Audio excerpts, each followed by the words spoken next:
పొద్దుతిరుగుడు పువ్వు పొద్దును ముద్దాడే తొలి పొద్దును ముద్దాడే అడవిలో వెన్నీలమ్మ కుడ ముద్దాడే చిగురాకుడ ముద్దాడే పిల్ల ఏరు పారుతున్న తల్లి ముద్దాడే తల్లి ఏరును ముద్దాడే సంద్రమమ్మ పొంగి పొంగి దిగి ముద్దాడే నీటి చిలుకల ముద్దాడే ఆడి పాడి అలసిపోయిన నెమలి ముద్దాడే ఆడ నెమలిని ముద్దాడే పాడి పాడి మూగా ఉన్న గొంతులు ముద్దాడే కోకిల గొంతులు ముద్దాడే పొద్దు తిరుగుడు పొద్దును ముద్దాడే తొలి పొద్దును ముద్దాడే అడవిలో వెన్నీలమ్మ కుల ముద్దాడే చిగురాకుల ముద్దాడే పుట్టినో పుల్లో పుట్టును తల్లి ముద్దాడే కన్న తల్లి ముద్దాడే తల్లి పాల పురుగులు పాపలు ముద్దాడే పసి పాపలు ముద్దాడే పుట్టినో పుల్లో పుట్టును తల్లి ముద్దాడే కన్న తల్లి ముద్దాడే తల్లి పాల పలుకులు పాపలు ముద్దాడే పసి పాపలు ముద్దాడే తెలంగాణ వీరులను త్యాగం ముద్దాడే కోరు త్యాగం ముద్దాడే ఒరిగిన వీరులను తల్లి ముద్దాడే తెలంగాణ తల్లి ముద్దాడే తెలంగాణ వీరులను త్యాగం ముద్దాడే త్యాగాలు ముద్దాడే ఒరిగిన వీరులను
కామ్రేడ్ నరసన్న గత నెల 3న అమరుడయ్యాడు. ఆ కామ్రేడ్ని స్మరించడం కోసమే ఈరోజు జిల్లా స్థాయిలో ఇక్కడ సంస్మరణ సభలు ఏర్పాటు చేయడం జరిగింది. దీనికి సభాధ్యక్ష కామ్రేడ్ ఆకుల పాపనని వేదిక మీదకి రావాల్సిందిగా కోరుతా ఉన్నాం. అలాగే comrade Vemulapalli Venkataramanna CPIML new democracy కేంద్ర కమిటీ సభ్యుల్ని వేదిక మీదకి రావాల్సిందిగా విజ్ఞప్తి చేస్తా ఉన్నాం.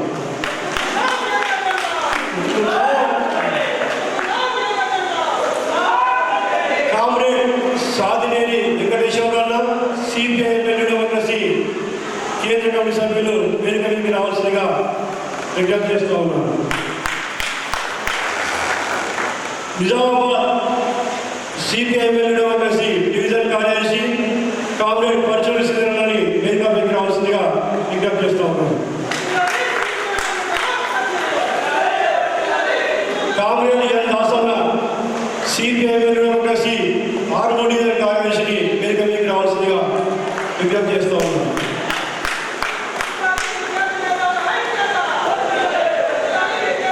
అఖిల భారత రైతు పోలీస్ సంఘం జిల్లా అధ్యక్షులు కామ్రేడ్ రేల్పుడు బొమ్మలని వేదికపైకి రావాల్సిందిగా విజ్ఞప్తి చేస్తూ ఉన్నారు. ఈ సంస్మరణ సభను కామ్రేడ్ ఆకుల పాపన్న కొనసాగించాల్సిందిగా కోరుతా ఉన్నాం. అందరికీ తెలిసారు.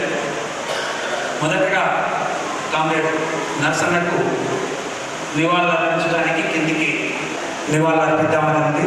అట్లాగే అక్క నాయకవాడి లక్ష్మణను కూడా వేదిక మీదకి రావాల్సిందిగా విజ్ఞప్తి.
ఒక ప్రదర్శన అనేది జరిగినప్పుడు ఇక్కడ సురేంద్రమోహన్, లక్ష్మీకాంతమ్మ, వై కాశీపతి ఇక్కడ జిల్లా రైతాంగాన్ని అందరినీ ఒక దగ్గర కూడగట్టడానికి వరకు పెద్ద ఒక 30-40 వేల మందితో గ్రామాల నుంచి కదిలించడంలో కూడా నరసన్న పాత్ర కీలకంగా ఆనాడు ఉంది.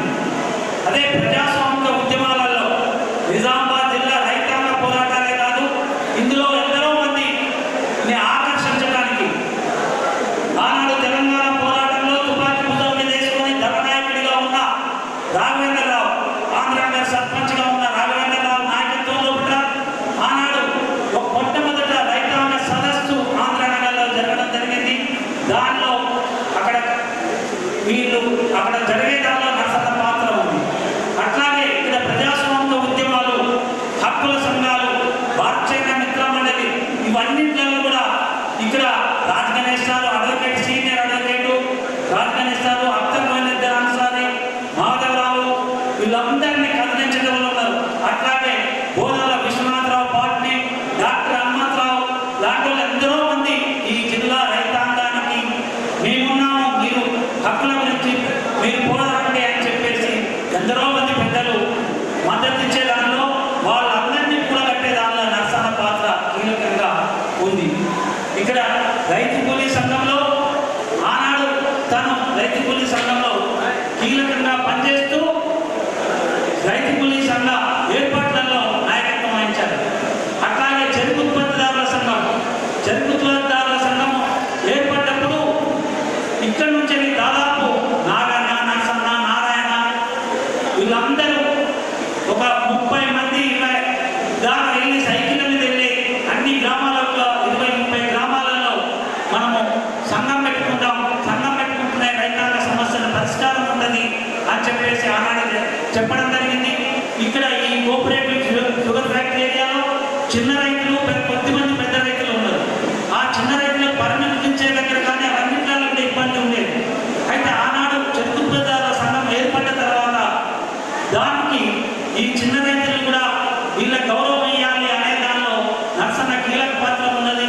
దానిలో ఆనాడు ఎక్స్ఎమ్మెల్యే కుమ్రావు గారు అధ్యక్షుడిగా, ఆకుల రాజేష్ గారు జనరల్ సెక్రటరీగా, నర్సన్న జాయింట్ సెక్రటరీగా ఉండేసి మనం ఆ రోజు 1,40,00,000 రూపాయలు లాభాలు వస్తే ఫ్యాక్టరీ కార్మికులకు 70 లక్షలు ఉంది, 70 లక్షల్ని రైతాంగానికి ఎట్లా పంచాలి అనే దానిలో ఒక బోర్ వేసుకుంటే ఆనాడు నిజాం సాగర్ నీళ్ళు దెబ్బతిన్న తర్వాత బోర్ వేసుకుంటే మొదట ఒక బోర్ వేసుకున్న రైతుకు 3,000 రూపాయలు, మళ్ళీ తదుపరి 5,000 రూపాయలు, అట్లాగే 671 అనే వెరైటీని ఒక 3 టన్నులు విత్తనాన్ని ఫ్రీగా ఇచ్చేటట్లు, అట్లాగే ఎరువులు బస్తాలను ఫ్రీగా ఇచ్చేటట్లు, అంటే ఆనాడు రైతాంగం దీనికి ఉపయోగపడాలి అనే దానిలో మనం ఆనాడు పనిచేయడం జరిగింది. దానిలో నర్సన్న పాత్ర కీలకమైంది.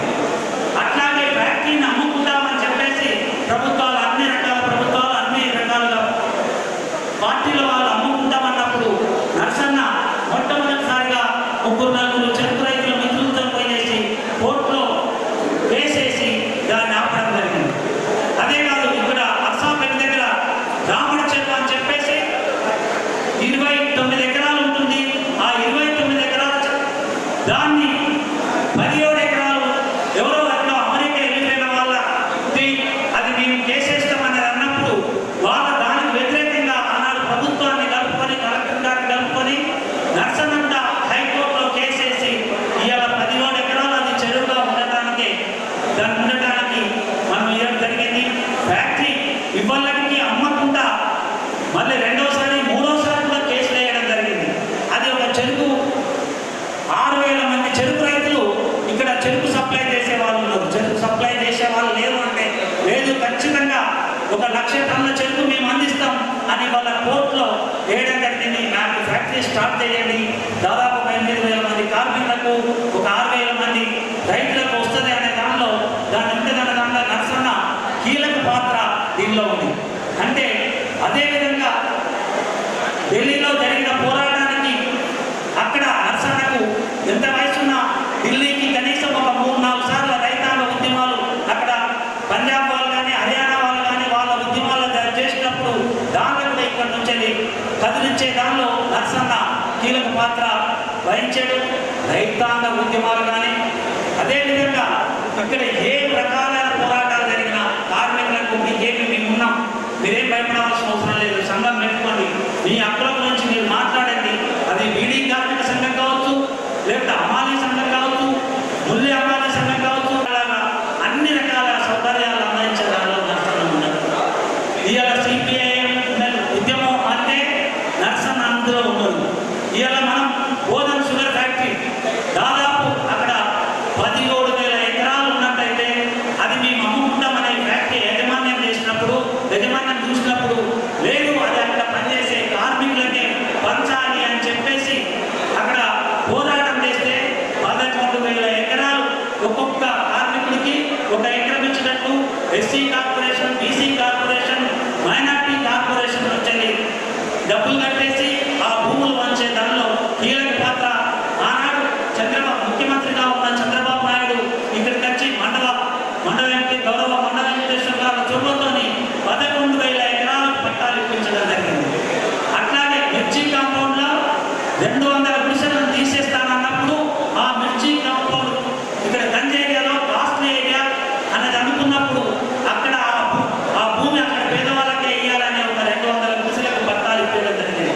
అట్లాగే ద్వారక నగర్లో 70 మందికి మీరు ఇది కోర్టు పోయేసి అధ్యయనం జరిగింది. అంటే ఒక నిజామాబాద్ నగరంలో 1000 మందికి ఇళ్ళ స్థలాలను ఆక్రమించే దాంట్లో కానీ దాన్ని పట్టాలిచ్చే దాంట్లో కానీ దానిలో నర్సన్న పాత్ర కీలకంగా ఉంది. అదేవిధంగా కల్లివాడి స్కూల్ నిజామాబాద్లో నగరంలో ఉన్నదంటే కల్లివాడి హై స్కూల్ను 78లో మొత్తం ఆ భూములు అమ్మేసి పట్టాలు పంచుకున్నారు. ఇక్కడ రాజకీయ నాయకులు, వ్యాపారస్తులు అందరూ కూడా పట్టాలు పెట్టేసి పంచుకున్నప్పుడు ఆనాడు 15th ఆగస్టు నాడు అక్కడ పోయేసి ఇది పట్టాలను ఇది క్యాన్సల్ చేయాలి, ఇది స్కూల్ ఉండాలి అని చెప్పేసి వచ్చేస్తే 15th ఆగస్టు నాడు ఎందరో మంది విద్యార్థులకు చాలా కాళ్ళు చేతులు అనేది దెబ్బలు తగ్గి రక్తాలు కావడం జరిగింది. దాని అందరికీ నేను ఉన్నాననే నర్సన్న అక్కడికి వచ్చింది. ఇవాళ తెలంగాణ యూనివర్సిటీ వచ్చిందంటే ఇక్కడ పీడిఎస్ పోరాటాలు, పీడిఎస్కు మద్దతుగా నర్సన్న ఉండేసి ఇవాళ తెలంగాణ యూనివర్సిటీని సంపాదించుకున్న దానిలో ఉన్నాం. ఇవాళ గవర్నమెంట్ హాస్పిటల్ వచ్చింది, మెడికల్ కాలేజీ వచ్చిందంటే ఆనాడు కల్లివాడి గ్రౌండ్ కాపాడుకున్నాం కాబట్టి దానిలోనే మెడికల్ కాలేజ్ కానీ ఇవాళ హాస్పిటల్ కానీ ఇవన్నీ ఉంది. అంటే ఇక్కడ కనీసం శ్రమ చేసే వాళ్ళకు, రైతాంగానికి ఎవరైతే కష్టపడుతున్నారో వాళ్ళందరికీ కనీస హక్కులు దక్కాలి అనే దానిలో ఏ పోరాటాలు అయితే సిపిఎంఎల్ మొదటి నుంచి చేసిందో దానిలో నర్సన్న పాత్ర ఉంది. ఇక్కడ 2 సార్లు నర్సన్న కౌన్సిలర్గా ఉన్నారు. కౌన్సిలర్ అంటేనే ఇలా గ్రామ పంచాయతీ అంటేనే అదొక గుర్తకుండా దానిలో పోతే అవినీతికి మనము అలవాటు పడిపోతామని అంటే నర్సన్న 10 సంవత్సరాలు ఒక కార్పొరేట్ కౌన్సిలర్గా చేస్తూ వర్గాలు ప్రలోభాలకు గురి చేస్తుంటాయి. కాబట్టి అటువంటి ప్రలోభాలకు, ఎలాంటి ప్రలోభాలకు కూడా లొంగకుండా ఒక మచ్చలేని నాయకుడిగా నర్సన్న మన ముందున్నాడు. తన నర్సన్నది 50 సంవత్సరాల చరిత్ర. ఈ పార్టీకి అనుబంధంగానే ప్రజలతోని నేనున్నాను అని చెప్పే దానిలో 50 సంవత్సరాల చరిత్ర. తను మొన్న మన నుంచి దూరమయ్యేంత వరకు కూడా సిపిఎంఎల్ ఒక నాయకుడిగా, రైతు కూలీ సంఘం ఈ నిజామాబాద్ డివిజన్ అధ్యక్షుడిగా, అట్లాగే జిల్లా గౌరవ అధ్యక్షుడిగా ఇవన్నిటిలో కూడా నర్సన్న పనిచేయడం జరిగింది. ఆ కామ్రేడ్కు నిజంగా ఎందరో మంది యువకులకు రేపచ్చే ఇక నా కుటుంబాన్ని నేనే పోషించుకుంటా, నేను కూడా బతుకుతాను, నా పిల్లోడు బాగా చదివితే బాగుంటుంది, నా వ్యవసాయం బాగా ఉంటే బాగుంటుంది అనే దానిలో ఉంటాం. మనం ఒంటరిగా ఎవరిని బాగుండలేము. ఒక ఊరు అది మంచి ఊరు అయితే పిల్లలంతా మంచిగానే ఉంటారు, లేదు పత్తలాడతారు, తాగుబోతులుగా ఉంటారు, లేదా గుట్కా గంజాయి ఉంటే నేనెంత నా పిల్లోని నేను కాపాడుకుంటామంటే సాధ్యం కాదు. అక్కడ ఆ పిల్లలతోనే వాడికి స్నేహం ఉంటుంది కాబట్టి అది పోతాం. కాబట్టి నిజామాబాద్ అంతా మంచిగా ఉంటే, రైతాంగం బాగుంటే, కార్మికులు బాగుంటే మనం అంతా బాగుండగలుగుతాం అనే దాంట్లో నచ్చుతుంది. ఐక్యంగా ఉండి ఐక్య ఉద్యమాలు చేసినప్పుడు ఖచ్చితంగా సాధించుకుంటాం. చాలామంది అనొచ్చు ఎంఎల్ పార్టీ ఏం సాధించింది, నిజామాబాద్లో ఒక 1000 ఇళ్లను సాధించిందంటే తక్కువ కాదు కదా. ఒక 12,000 ఎకరాలు అక్కడ ఎన్ఎస్ఎఫ్ 11,000 ఎకరాలు కానీ ఇంకా వివిధ పోరాటాల ద్వారా ఒక 1000 ఎకరాల దాకా వచ్చింది. ఇదంతా ఎంఎల్ పాత్ర, అందులో నర్సన్న పాత్ర కీలకం. కాబట్టి కామ్రేడ్ నర్సన్నకు 2 నిమిషాలు మౌనం పాటించడానికి అందరూ కూడా లేచి నిలుచోవాలనేది మిమ్మల్ని కోరుతున్నాను.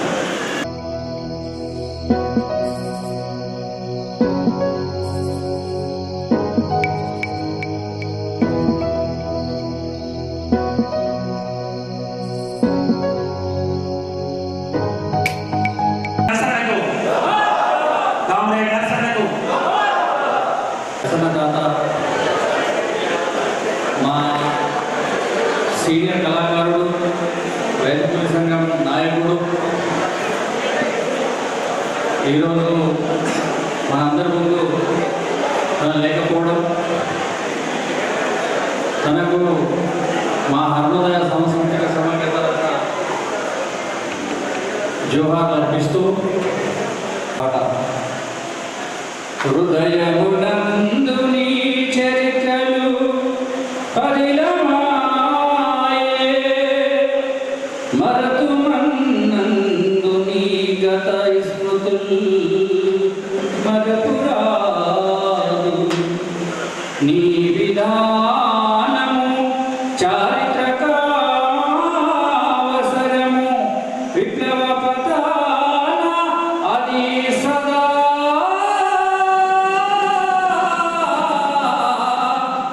వెలుగు జ్యోతి అంజలి ఘటించి పాడెదవో అమరుడా నరసన్నా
ముందుగా సిపిఐఎంఎల్ న్యూ డెమోక్రసీ కేంద్ర కమిటీ నాయకులు ఎస్ వెంకటేశ్వర గారిని మాట్లాడవలసిందిగా కోరుతున్నాను. కామ్రేడ్ ఎస్వి పీడిఎస్ ఉద్యమం నుంచి వస్తూ ఈరోజు పూర్తిగా ఈ భారతదేశంలో మార్పు రావాలి అనే దానికి అంకితమై పనిచేస్తున్న ఆ కామ్రేడ్ ఏం చేసిండు, ఎలా తన జీవితం అనే విషయాన్ని పాపగా నిర్వహించారు. మీ అందరికీ తెలిసిన మనిషి, మీ అందరూ చూసిన మనిషి. మేము దూరంగా ఉండి చూసిన వాళ్ళు. పుట్టిన ప్రతి జీవి గిట్టక తప్పదు, పుట్టిన ప్రతి జీవి గిట్టక తప్పదు, చచ్చిపోవడం ఖాయం. కానీ ఆ చావుని ఇక్కడ వచ్చిన నాయకవాడి నరసన్న బంధువులు కొద్దిమంది ఉంటారు, స్నేహితులు కొద్దిమంది ఉంటారు. మిగతా వచ్చిన వాళ్ళందరూ కూడా వర్గ బంధువులు. ఆయనకి అందరూ బంధువులనే. ఎందుకు? ఆయన చేసిన పనాలని. ఆయన సొంతం కోసం ఆలోచించలేదు. అందరూ బాగుండాలి, అందరూ నేను ఉండాలనుకున్నాడు తప్ప నేనే బాగుండాలని లేదు. ఇవాళ పాలక వర్గాలు మీరు చూస్తున్నారు. ఒక్కసారి ఎమ్మెల్యే అయితే, ఒక్కసారి వార్డు మెంబర్ అయితే వాడు ఎట్లా సంపాదిస్తాడు, ఏమవుతాడు. వాడు అంటాడు, అవునాయా నేను డబ్బులు పెట్టినా అందుకే డబ్బులు సంపాదిస్తాను అంటాడు. డబ్బులు పెట్టినా డబ్బులు సంపాదిస్తాను అంటాడు. మరి ఇట్లాంటి దరిద్ర పద్ధతులు ఉన్న ఈ పరిస్థితుల్లో దీనికి భిన్నంగా మన వాళ్ళు ఎట్లా ఉన్నారు అనేది మనం గమనించాలని నేను మరి కోరుతా ఉన్నాను. అందుకే నిస్వార్థంగా సొంత ప్రయోజనం లేకుండా అనేక వాటికి కొట్లాడుతూ ఖలీల్వాడి గ్రౌండ్ పోరాటంలో మేము కొంచెం భాగస్వామ్యం పీడిఎస్ తరఫున అందరితోటి మేము కూడా కలిసి అప్పుడప్పుడు మద్దతుగా ఉండేవాళ్ళం.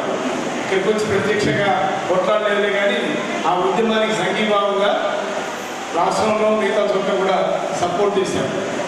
అప్పటి నుండి నాకు ఈ ప్రాంత విషయాలు తెలుసు. అంతకుముందే పీడిఎస్కి వ్యవస్థాపకుడు జంపాల చంద్రశేఖర్ ప్రసాద్ని మా ఊరికి దగ్గరలో ఒక 3 కిలోమీటర్ల దూరంలోనే కాల్ చేశారు. అప్పుడు మేము పోవడానికి ప్రయత్నం చేస్తే మమ్మల్ని బెదిరించారు పోలీసులు, ఎవరు రావడానికి లేదని. దగ్గరగా ఏదో జరిగింది కాల్ చేశారని నేను రామచంద్రయ్య గారిని, జంపాల చంద్రశేఖర్ ప్రసాద్ని విజయవాడలో పట్టుకొని తీసుకొచ్చి మా దగ్గర కాల్ చేశారు. ఇల్లెందుకు దగ్గరగా చీకటికి వెళ్ళడం ఇంకా 3-4 కిలోమీటర్లు ఊరికి దూరం ఉంటుందంటే అక్కడ కాల్ చేశారు. అప్పుడు ఆయన ఎందుకు కాల్చారు, ఈయన ఎందుకు కాల్చారు అనే విషయం, ఈయన ఎవరు అనే విషయాలన్నీ మాకు పెద్దగా తెలియదు. కానీ తర్వాత అవన్నీ తెలిసినాయి. శ్రీపాద శ్రీ అని మా రూమ్మేట్, ఆయన కాల్ చేసిన తర్వాత ఇంకా విషయాలన్నీ అర్థమైంది. ఆయన కూడా కాల్ చేసిన రోజు నేను పాఠాలు చెరువుకట్టమే ఉన్నాం. చిలకలగుట్టలో కాల్ చేశారు. గెస్ట్ హౌస్కి పోతే కాలేజీ తరఫు నుంచి పరకాల కాలేజీలో మా బ్రదర్ లెక్చరర్ అందరం పోయేసరికి అక్కడ కాల్ చేసి మీరు రావద్దండి. ఏంటంటే వాళ్ళు చెప్పారు ఏంటంటే, ఇగో నక్సలైట్లు రాత్రి ఇక్కడ తాగి పార్టీ చేసుకుంటే పోలీసులు వచ్చి కాల్చారని చెప్పింది. ఎవరు రాను నక్సలైట్ తాగుతారా నేను అనగానే నన్ను ఇట్లా మూసింది. ఏంటి అంటే పోలీసులు ఉన్నారు, నేను కూడా తీసేస్తాను అని నన్ను బయటకు కూర్చోకపోయింది అనమాట. వాచ్మెన్ బాగాల కట్ట మీద ఉన్న గెస్ట్ హౌస్ దగ్గర ఉన్న వాచ్మెన్. అప్పుడు తెలిసింది వీళ్ళని ఎక్కడి నుంచో తీసుకొచ్చి కాల్ చేస్తున్నారు అనే విషయం పూర్తిగా అర్థమైంది. ఆ తర్వాతనే ఆ సందర్భంలోనే మేమందరం కూడా ఇంకా అదే ఆలోచించాము. ఈ సందర్భంగా నాకు ఇచ్చిన టైంలో చెప్పొచ్చు లేదు, కానీ మరొక మాట చెప్పదలిచాను.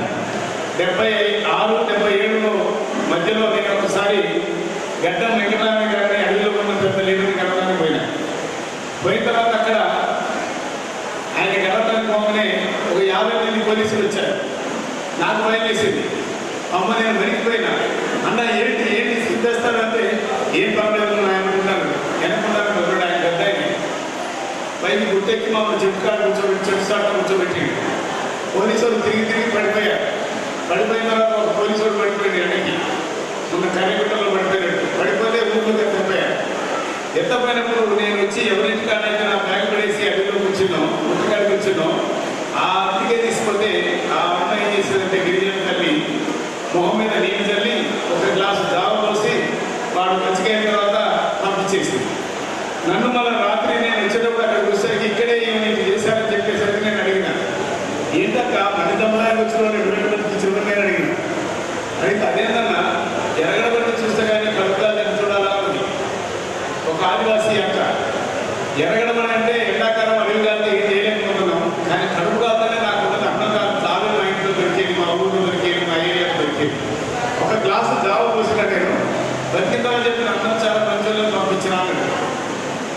ఆ ఆదివాసీ యొక్క ఎలాంటి కపటం లేకుండా మానవుల్ని ప్రేమించే ఒక మంచి మనిషి అలాంటి ఆదివాసీ బిడ్డల్ని చంపేస్తుంటే ఆదివాసీల కోసం పనిచేయాలా వద్దా అని ఆలోచించాల్సిన అవసరం మనందరి మీద ఉంది. నన్ను అదే మాట స్పిరిట్ ఆమె ఇచ్చిన స్పిరిట్ తోటే నేను వీళ్ళ కోసం పనిచేయాలని నిర్ణయించుకున్న ఆ రోజే. ఆ తర్వాత కాలంలో నేను అప్పటి నుంచే ఇక ఉద్యమంలో పనిచేసిన ఇక్కడి నుంచి కూడా అనేక మంది మన వివి గారు డివికే గారు ఇట్లాంటి అందరూ అనేక మంది సీతారామయ్య గారు ఇట్లాంటి అనేక మంది ఈ ప్రాంతంలో ఉద్యమాన్ని సృష్టించారు. మా ప్రాంతంలో కూడా గడ్డ వెంకటరావు గారు ఆయన పేరు దొరన్న వాటన్న కొండన్న పుల్లారెడ్డి గారు లాంటి మా ప్రాంతంలో తిరుగుతూ ఉద్యమాన్ని సృష్టించారు. అందుకే ఆ ఉద్యమంలో మేము భాగస్వాములు అవుతూ వచ్చి ఇప్పటిదాకా ఆ ఉద్యమ క్రమంలోనే గోదావరి పరివాహక ప్రాంతంలో ప్రతిఘటన పోరాట ఉద్యమానికి మద్దతుగా ఉండి ఒక 12 లక్షల ఎకరాల భూమిని సాగు చేసుకోవడానికి సిద్ధంగా చైతన్యాన్ని గ్రహించాడు. నిన్న జాబోదనగర్ ప్రాంతంలో ఇవాళ బువ్వలు ఉడుతుంది, మొక్కలు పడుతున్నాయి. అందుకే అట్లాంటి ఒక ప్రజా సమస్యల కోసం పనిచేయడమే పార్టీ లక్ష్యం తప్ప ఇంకేదో కోసం కాదు. అయితే ఇవాళ అందరినీ చంపేస్తాం నరికేస్తామని ప్రభుత్వాలు వివరిస్తున్నాయి. ఈ సందర్భంగా ఒక ముక్క నేను చెప్పదచ్చాను. ఎందుకు మేము పనిచేస్తున్నాం ఆదివాసీల పక్షాన? ఇందాక నేను చెప్పినట్టు మర్మం లేని కల్మషం లేని మనుషుల్ని ప్రేమించే ప్రేమానురాగాలు కలిగిన ఒక ఆదివాసీ అబద్ధాలని ఆదివాసీ బిడ్డల కోసం పనిచేస్తున్న అన్నలని ఇవాళ చంపేస్తున్నారు. ఎందుకు అంటే అన్నలనే కాదు, అన్నల పక్కన ఆదివాసీని చంపేస్తున్నారు. వాళ్ళ కాళ్ళ కింద, వాళ్ళ పొడు కింద, వాళ్ళ గుడిసె కింద, వాళ్ళ గుడి కింద ఉన్న ఖనిజ సంపదల్ని బడా పెట్టుబడిదారులకు అమ్మడానికి అప్పచెప్పడానికి సామ్రాజ్యవాదులకు అప్పచెప్పడానికి భారత పాలక వర్గాల బూట్లు నాకుతూ వాళ్ళకి అప్పచెప్పుతూ ఇక్కడ ఉన్న వాళ్ళని ఖాళీ చేయించడానికి చంపడానికి ప్రయత్నం చేస్తా ఉంది. 5th షెడ్యూల్ ఉంది, 170 ఉంది, అడవి హక్కుల చట్టం ఉంది, ఈ పెసా చట్టం ఇట్లాంటి వాటి ప్రకారం వీటన్నిటి ప్రకారం ఏంటి ఆ గ్రామంలో ఎవరైనా చేయాలంటే గ్రామ సభను ఇచ్చారు. అదేమీ లేకుండా వాళ్ళు ఎల్లగొట్టడానికి జరుగుతున్న మారణ కాలం వ్యాపారం చూస్తాము. ఈ స్థితిలో మనం నాయకువాడ నర్సరీని గుర్తు చేసుకోవడం అంటే ఉద్యమాన్ని గుర్తు చేసుకోవాలి. నాయకువాడ నర్సరీ దేనికోసం పనిచేసిన 8 సంవత్సరాలు 50 సంవత్సరాలు ఉద్యమాల కోసం, అభివృద్ధి కోసం, ప్రజా అభివృద్ధి కోసం, ప్రజల మహోన్నతి కోసం, ప్రజల యొక్క ఉపయోగాల కోసం తన శక్తిని ఉపయోగించిన మనిషిగా మనం గుర్తు చేసుకుంటున్నాం. అందుకే ఇవాళ అర్థంగా మనం పనిచేయాల్సిన అవసరం ఉంది. ఇవాళ మత ఉన్మాదం ఇంకా అట్టాసం చేస్తున్న స్థితిలో వాళ్ళు ఇష్టం వచ్చినట్టు చెప్తున్నారు. ఇవాళ దేశమంతా అభివృద్ధి చెందింది, జపాన్ కంటే అక్కడ భాగంలోనూ ఆర్థిక రంగం అని చెప్తా ఉన్నారు. నిజమేనా? సింపుల్గా ఒక మాట ఎన్ని అబద్ధాలు అంటారు. నేను ఒక చిన్న ఉదాహరణ చెప్పదలిచాను. పెద్ద నోట్లు రద్దు అన్నారు. 1000 నోట్లు 500 రద్దు అయింది, అందరికీ తెలిసింది. కానీ 2000 నోట్లు వచ్చింది అదే మనం 2000 నోట్లు 5000 నోట్లు పెద్దదా అంటే ఎంత మోసం చేస్తారో వాళ్ళు అనే విషయాన్ని మనం గమనించండి. ఇంత సింపుల్గా మోసం చేసే మనుషులు వాళ్ళు. అంతేగాని ఇవాళ 80 కోట్ల మందికి మేము బియ్యం ఇస్తున్నామని చెప్తున్నారు వాళ్ళే. అంటే 80 కోట్ల మంది పేదోళ్ళు ఉన్నారని అర్థం కదా. మరి సర్వసత్తాక గణతంత్ర ప్రజాస్వామిక సోషలిస్టు సిద్ధాంతమైన ఈ దేశంలో ఇన్ని సంవత్సరాల తర్వాత 80 కోట్ల మంది పేదవాళ్ళు ఉన్నారు అంటే ఎవరి సేవకి వీళ్ళు అంకితమై ఉన్నారు. పెట్టుబడిదారులు, బ్యాంకు దోపిడీదారులు, విదేశాలకి పారిపోయిన వాళ్ళకి ఎవరు మద్దతు ఇస్తున్నారు? వాడు ఇంగ్లాండ్లో నీరవ్ మోడీ గారు మననే ఫంక్షన్ చేసుకున్నాడట, గెట్ టుగెదర్ పెట్టుకున్నాడట. ఈ వార్తలన్నీ వస్తుంటే ఇక్కడేమో కదిలితే మెదిలితే అరెస్ట్ చేస్తున్నారు, ఎన్కౌంటర్ చేస్తున్నారు, కొడుతున్నారు, జైలు వేస్తున్నారు. మరి అక్కడ వాడు ఎత్తకపోయి అన్ని చేస్తే కోటాను రూపాయలు మనకు సొమ్మును కాదేస్తే అవన్నీ బ్లాక్ మనీ అంతా వివిధ దేశాల్లో అంతా తీసుకొచ్చి మీ అందరు ఎన్కౌంటర్ చేస్తారని చెప్పిన పెద్ద మనుషులకి ఆ మనుషులు ముట్టుకోవడానికి కూడా కుదరలేదట. ఎందుకు అంటే వీళ్ళు హృదయం అందుకు అనే విషయాన్ని మీరు గమనించాలని మిమ్మల్ని నేను వేడుకుంటున్నాను. అందుకే వీళ్ళందరికీ వ్యతిరేకంగా మనం పోట్లాడాల్సిన అవసరం ఉంది. వాళ్ళు అంటున్నారు ఇక్కడే కాదు ప్రపంచం అంతా కూడా ఇవాళ అమెరికా వాడు ఇష్టం వచ్చినట్టు వ్యవహరిస్తా ఉన్నాడు. అది ఇప్పుడు అంతే అగ్రరాజ్యం ప్రపంచ పెత్తనం కోసం చేస్తుంది. ఇజ్రాయిల్ అది లేని దేశాన్ని సృష్టించారు. ఒక 75 సంవత్సరాల క్రితం ఇజ్రాయిల్ అనే దేశం లేదు. రెండో ప్రపంచ యుద్ధం కంటే ముందు పాలస్తీనా ఉండేది. పాలస్తీనాలోనే ఇజ్రాయిల్ వచ్చింది. 48లో రెడ్ క్రాస్ ఒప్పందం జరిగింది. రెడ్ లైన్ ఒప్పందం అంటారు దాన్ని. ఆ ఒప్పందం ప్రకారం 60-40 భూమి ఇచ్చారు. అదంతా అయిపోయి వాళ్ళకి ఇంత జాగా ఉంచి పిల్లల్ని చంపుతున్న పరిస్థితిని మీరు చూస్తున్నారు.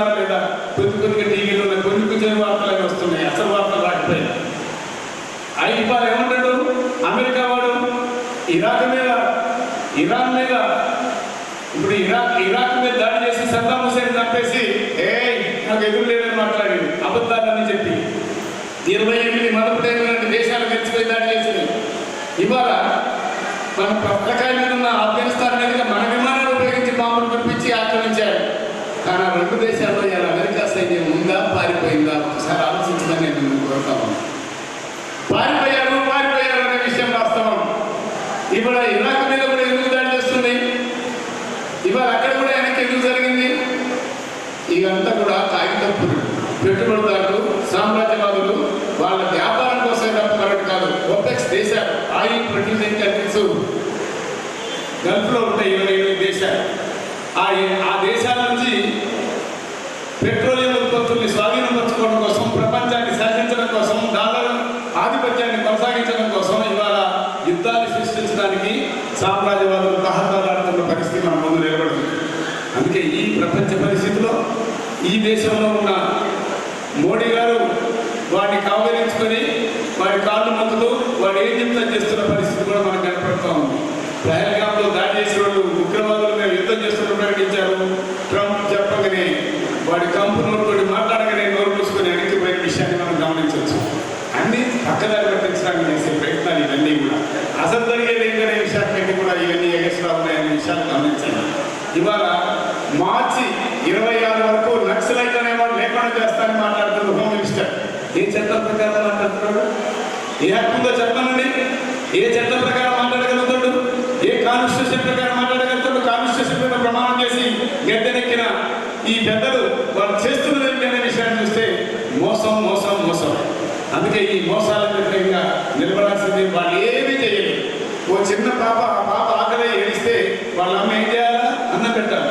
ఆమె చికాకులో ఒక దెబ్బ కొట్టి కింద పడేసిన అనుకోండి, ఆ అమ్మాయి సొంతగిలి పడిపోయింది. లేచిన తర్వాత ఆ పాప ఏముంటుంది? అమ్మ ఆకలిని ఏడుస్తూనే ఉంటుంది. ఎందుకు? దాని కడుపులో ఆకలి ఉన్నంతసేపు కేకలేస్తూనే ఉంటుంది. వర్గ సమాజంలో ఉన్నంతసేపు వర్గ ఉద్యమాలు ఉంటాయి. అసమానతలు ఉన్నంతసేపు ఉద్యమాలు ఉండి తీరుతాయి. మోడీ కాదు వాడి బాబు వచ్చినా, లేదా హోమ్ మినిస్టర్ గారు కాదు వాడి బాబు వచ్చినా ఈ అసమానతల్ని తగ్గించకుండా ఉద్యమాన్ని అణిచేయలేరనే విషయాన్ని సమస్యలు పెట్టుకోవచ్చు. ఉద్యమాన్ని దెబ్బతీయొచ్చు, అప్పుడప్పుడు 100 మందిని చంపొచ్చు, కానీ తిరిగి వస్తాయి, గెలుస్తాయనే విషయం మాకు చరిత్ర అంతా చెప్తున్న విషయం. అందుకే మిత్రులారా, ఈ విషయాలన్నింటినీ ఆకలింపు చేసుకొని మనం నలుగురి కోసం, సమాజం కోసం నాయకుడు సందర్భంలో ఉండవలసిన అవసరం ఉందని మీ అందరికీ నేను వేడుకుంటూ, ఈ దారిలో మనం ప్రయాణించడానికి ఇక్కడికి వచ్చి కూర్చున్నాం. ఇక్కడ అట్లాంటివి ఆదర్శాన్ని కలిగి ఉన్న వాళ్ళని ఇక్కడికి వచ్చాం. రైతు కూలీలుగా, ఉద్యమ కార్మిక వర్గంగా, పార్టీగా ఉద్యమాలు సృష్టించే విద్యార్థులుగా ఉద్యమాలు సృష్టించే వైపే మన కార్యక్రమాలు ఉండాలని, ఇవి ఎవరు చేసినా అనిగే కావనే విషయాన్ని కూడా మీ అందరి దృష్టికి తీసుకొస్తూ, వీటిని సాధించేదాకా, వర్గ సమాజం అంతమయ్యేదాకా వర్గ ఉద్యమాలు ఉంటాయి. ఆ వర్గ ఉద్యమాల్లో మేముంటాం, ముందుంటాం. నాయకుడు ఉన్నాడు, అట్లాంటి అమరులు అనేక మంది ఉన్నారు. వాళ్ళ పాటలో వాళ్ళ ఎత్తిన జెండాని మేము మోస్తామని ముందుకు తీసుకోవాలని మీ అందరినీ కోరుతూ, అదే నర్సన్నకి ఇచ్చే నిజమైన నివాళిని మీ అందరినీ వేడుకుంటూ అవకాశం ఇచ్చిన మీ అందరికీ నమస్కారం. నర్సన్నతోనే కలిసి పనిచేస్తూ రైతు కూలీ సంఘంలో జిల్లా అధ్యక్షుడిగా ఉన్న వేపు భూమన్నను మాట్లాడవలసిందిగా విజ్ఞప్తి చేస్తున్నాను. పోయిన నెల 3వ తారీఖు నాడు మన అందరి నుంచి దూరమైంది నర్సన్న. అర్తాపల్లి గ్రామంలో చిన్న నుంచి పెద్ద దాకా నర్సయ్య తాతని ప్రేమగా ఆప్యాయంగా పిలుచుకునేవారికి నర్సయ్య గారు లేకపోవడం బాధాకరం, అందరికీ బాధాకరం. తను అర్తాపల్లి గ్రామంలో జన్మించి అఖిల భారత రైతు కూలీ సంఘం జిల్లా అధ్యక్షుడిగా, జిల్లా గౌరవ అధ్యక్షుడిగా, నిజామాబాద్ అధ్యక్షుడిగా, మోపాల మండల అధ్యక్షుడిగా ప్రారంభించి అనేకమైనటువంటి రైతాంగ ఉద్యమంలో పనిచేసినటువంటి చరిత్ర నర్సన్నకున్నది. అందుకే నర్సన్న రైతు నాయకుడిగా ఉండగలిగిండు. ఒక చిన్న ఉదాహరణ మీకు చెప్పి నేను ముగిస్తాను. మన పక్కనే ఉన్నటువంటి తరంగపు చక్కెర ఫ్యాక్టరీకి ఒక రైతు చెరుకు తీసుకొని పోతుండ్రు బండి మీద. ఆ బండికి అక్కడి నుంచి వచ్చేటువంటి ఆర్టీసీ బస్సు గుర్తింది, ఎదురు నచ్చింది. నర్సన్న ఆ రైతుకు గుర్తుకొచ్చిండు. ఎక్కడైనా నర్సన్న రాగలుగుతాడు, నిలబడగలుగుతాడని చెప్పేసి టబాటా నర్సన్న ఇంటికి గుర్తుకొచ్చిండు.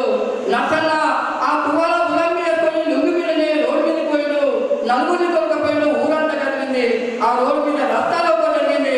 రస్తాలోకి చూసినటువంటి పోలీసులు వచ్చి నట్టన్న వీపులో కొట్టింది. ఏంటంటే శరీరం జరిగిన నట్టన్న రక్తం కారుతా ఉంది. ఆ దెబ్బలకు తొమ్మచిండు. ఊరంతా లేచింది. ఆయన మనవై పోలీస్ స్టేషన్ పెట్టిండు. ఊరంతా పోయింది, పోలీస్ స్టేషన్ ముట్టడించింది. అక్కడ నట్టన్నను విడిపించుకున్నారు. ఆ రకమైనటువంటి ఉద్యమంలో నట్టన్న ముందున్నాడని చెప్పడానికి, రైతు నాయకులు నిండుతున్నాడని చెప్పడానికి ఇది చక్కటి ఉదాహరణ.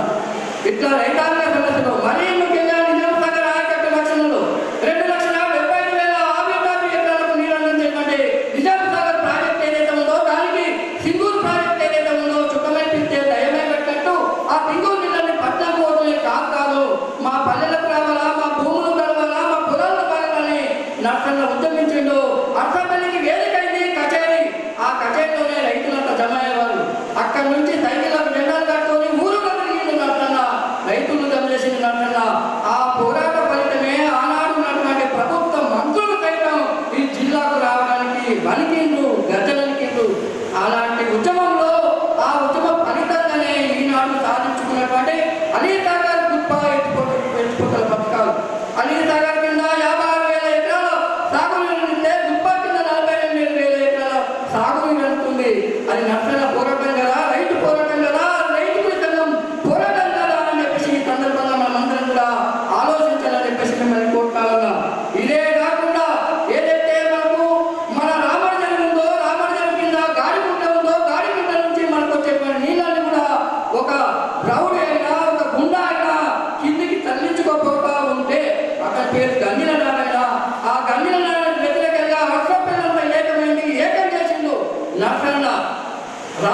రైళ్ల పట్టాల పంటి వాడు వచ్చి గుండెలాగా ఈ గన్మంతా చెప్పుకొని ఆ కిందికి నీళ్ళు పడవతుంటే మా పొలాలు పడకుండా నీ ఎట్లా పడతాయి అని చెప్పేసి రైతులను జమ చేసిండు. రాళ్ళు పట్టిండు, గెరిమిండు. ఆ గెరుములతో పదారైండు, బనుకు పుట్టింది.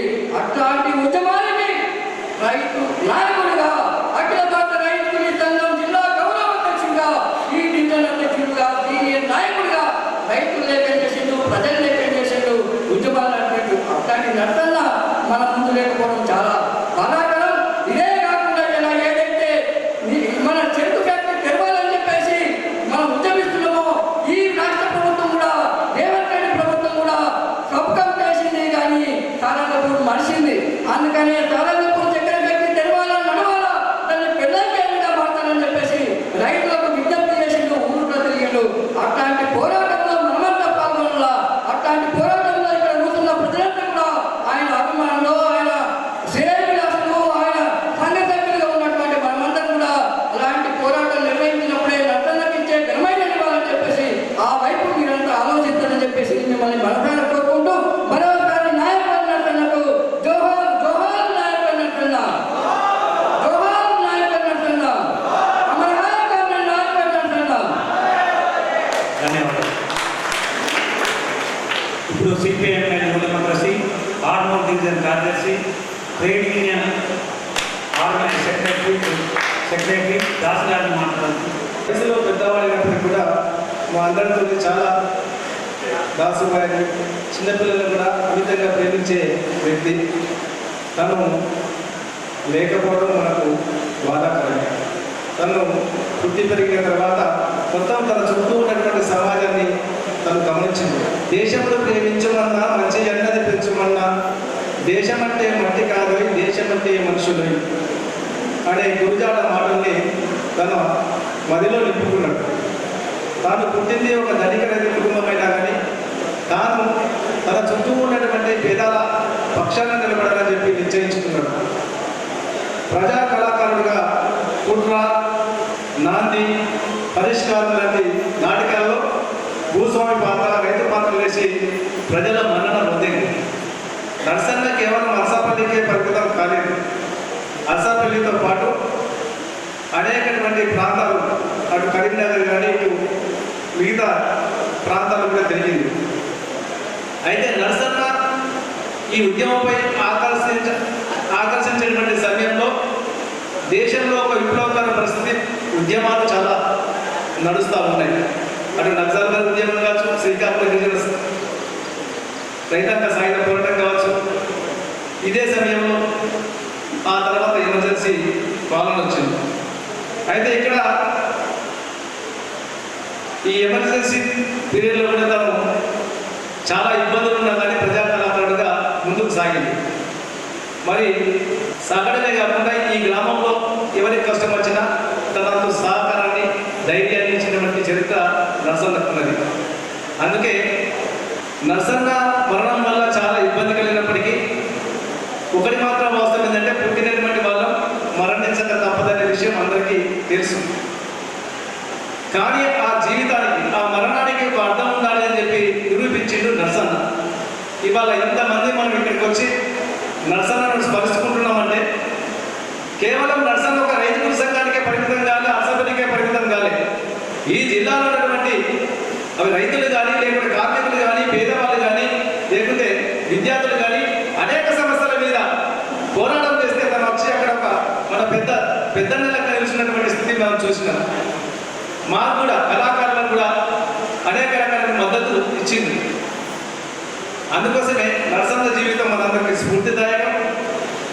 ఆ యొక్క నరసన్న యొక్క అమరత్వ స్ఫూర్తితో ముందుకు సాగాలని చెప్పి భావిస్తూ ఉన్నాం. ఒక కళాకారుడిగా తను చేసినటువంటి సేవల్ని కానీ ప్రజాప్రతినిధిగా నిజామాబాద్ కౌన్సిల్లో ఇక్కడ అసెంబ్లీలో అనేక సార్లు కౌన్సిలర్గా గెలిచిండు. నిజామాబాద్లో తను కౌన్సిలర్గా ఉన్నప్పుడు అప్పుడు బీజేపీ చైర్మన్ భారతరాయణ ఉండే. అటువంటి సందర్భంలో అక్కడ కాంగ్రెస్ కానీ బీజేపీ కానీ ఇతర పక్షాలన్నీ కూడా ఒక సమన్వయంగా ఆ బీజేపీ చైర్మన్గా ఉన్నటువంటి ఆ భారతరాయణని ఒప్పించి సమస్యల పరిష్కారం కోసం అక్కడ చాలా కృషి చేసిందని చెప్పి ఇక్కడ అందరికీ తెలుసు. ఏది ఏమైనా కానీ నరసన్న జీవితం అనేటువంటిది చాలా విలువైంది. ముఖ్యంగా ఇవాళ నరసన్న జీవితం స్ఫూర్తితో ముందుకు ఎందుకు పోవాలంటే ఈనాడు అధికారంలో ఉన్నటువంటి రాష్ట్రంలో ఉన్నటువంటి రేవంత్ రెడ్డి ప్రభుత్వం కానీ, లేకుంటే కేంద్రంలో ఉన్నటువంటి బీజేపీ సర్కార్ కానీ గత ఎన్నికల్లో పేదలకు ఇచ్చినటువంటి వాగ్దానాలన్నింటినీ విస్మరించింది. ఈ 11 సంవత్సరాల నరేంద్ర మోడీ పరిపాలనలో పేదరికం, నిరుద్యోగం పెరిగిపోతా ఉంది. ఎందుకంటే లక్షల కోట్ల రూపాయలు నల్లధనం బయటకు తీసి పేదల జన్ధన్ ఖాతాలో వేసి 10 లక్షల రూపాయలు 15 లక్షల రూపాయలు జమ చేస్తానని చెప్పి హామీ ఇచ్చి మోసం చేసిండు. ఏటా 2 కోట్ల కొలువులు ఇస్తానని చెప్పి ఇవ్వకుండా ఇచ్చేసిండు. కాబట్టి రైతుల ఆదాయాన్ని రెట్టింపు చేస్తానని చెప్పి రైతులకు మోసం చేసిండు. రైతు వ్యతిరేక నల్ల చట్టాలు తీసుకొచ్చారు. కాబట్టి ఇట్లాంటి ప్రజా ఉద్యమాల కోసం మనం పోరాడినప్పుడే నరసన్నకు నిజమైన నివాళవుతుందని చెప్పి తెలియజేస్తూ ఈ అవకాశం ఇచ్చినటువంటి అందరికీ ధన్యవాదాలు. ఇప్పుడు సూరిబాబు, గోపాలు మొదట ఒక పాట పాడతారు. అట్లాగే నరసన్నతోని కలిసి పనిచేసి ఈ కల్చరల్ గ్రూప్లో ఉన్న కామ్రేడ్ శిల్పాలింగం కూడా మన ముందు పాట వినిపిస్తారు. ఒకటి తర్వాత కామ్రేడ్ నాయకవాడి నరసింహకు జోహార్లు అర్పిస్తూ పదే పదే పాడనా మా నాయకుని పొగడనా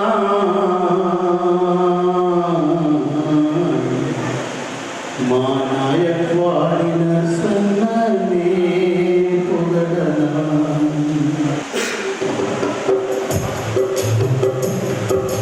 పదే పదే పాడనా మా నాయకుని పొగడనా మా నాయకవాడి నరసన్ననే పొగడనా మా నాయకవాడి నరసన్ననే పొగడనా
గుండె నిండా గాయాలే ఎద బరువును మోయాలే గుండె నిండా గాయాలే ఎద బరువును మోయాలే కుటుంబాన్ని చక్కదిద్ది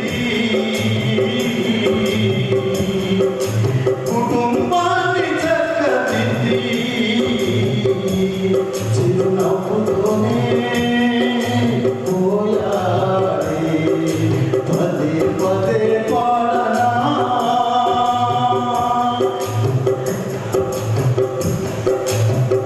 అరసపల్లిలోన నీ ప్రియమైన స్నేహితులు అరసపల్లిలోన నీ ప్రియమైన స్నేహితులు ఆరేటి శిల్పలింగం శిల్పాన గయ్యలు మూకుమ్మడి ప్రేమలు చెదరని చిరునవ్వులు విడువని సిద్ధాంతాలు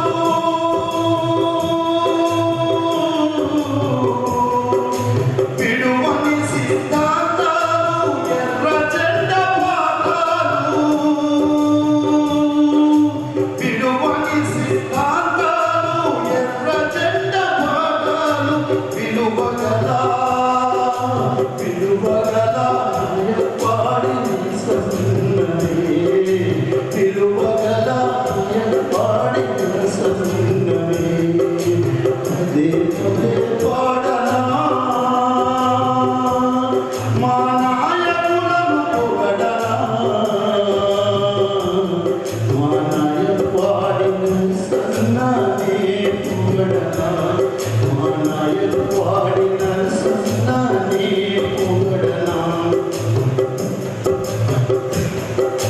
పోలీసుల దాడిలో లాఠీ దెబ్బలెన్నో కౌన్సులరుగా గెలుపెంది జనం దివెనలెన్నో పోలీసుల దాడిలో లాఠీ దెబ్బలెన్నో కౌన్సులరుగా గెలుపొంది జనం దివెనలెన్నో రైతు పాత్ర నాటికలో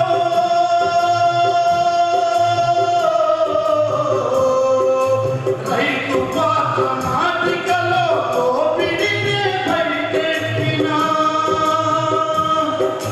జనం గుండెలోన చిరకాలం నిలిచినావు ఎర్ర జెండతోనే అరే ఎర్ర జెండతోనే నీ పయనం అన్నావు నీ ఉద్యమశీలో పరిష్కారం వెతికావు నిజామాబాదు నగరంలో నిజామాబాదు నగరంలో నాయకుడివే అయినావు పేదవాడి సమస్యకు నాయకుడి నరసింహవు నీ మాట నీ బాట విడువబోదు ఈ జెండా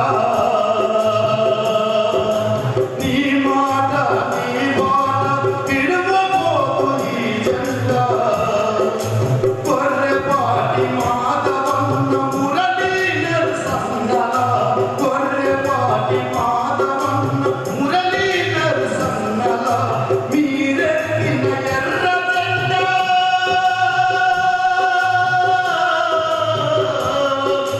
మీరెక్కిన ఎర్ర జెండా మా గుండెకు హత్తుకొని బాధలైనా లాఠీలైనా తూటాయినా ఎర్ర జెండా నీడలోనే పదే పదే పాడనా మా నాయకులను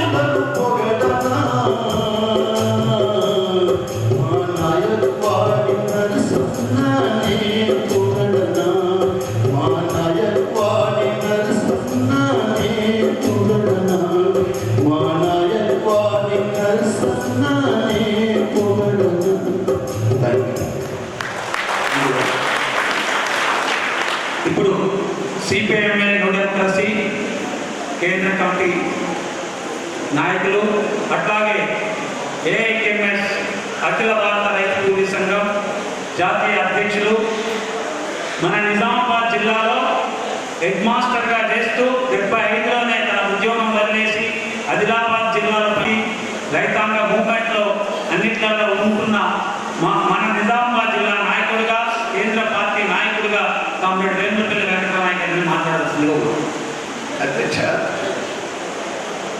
వేదిక మీద ఉన్న జిల్లా నాయకులు, మా కేంద్ర కమిటీ సభ్యులు కామ్రేడ్ శ్రీ అన్నలారా, అక్కలారా, కాంగ్రెస్ సిపిఎం న్యూ డెమోక్రసీ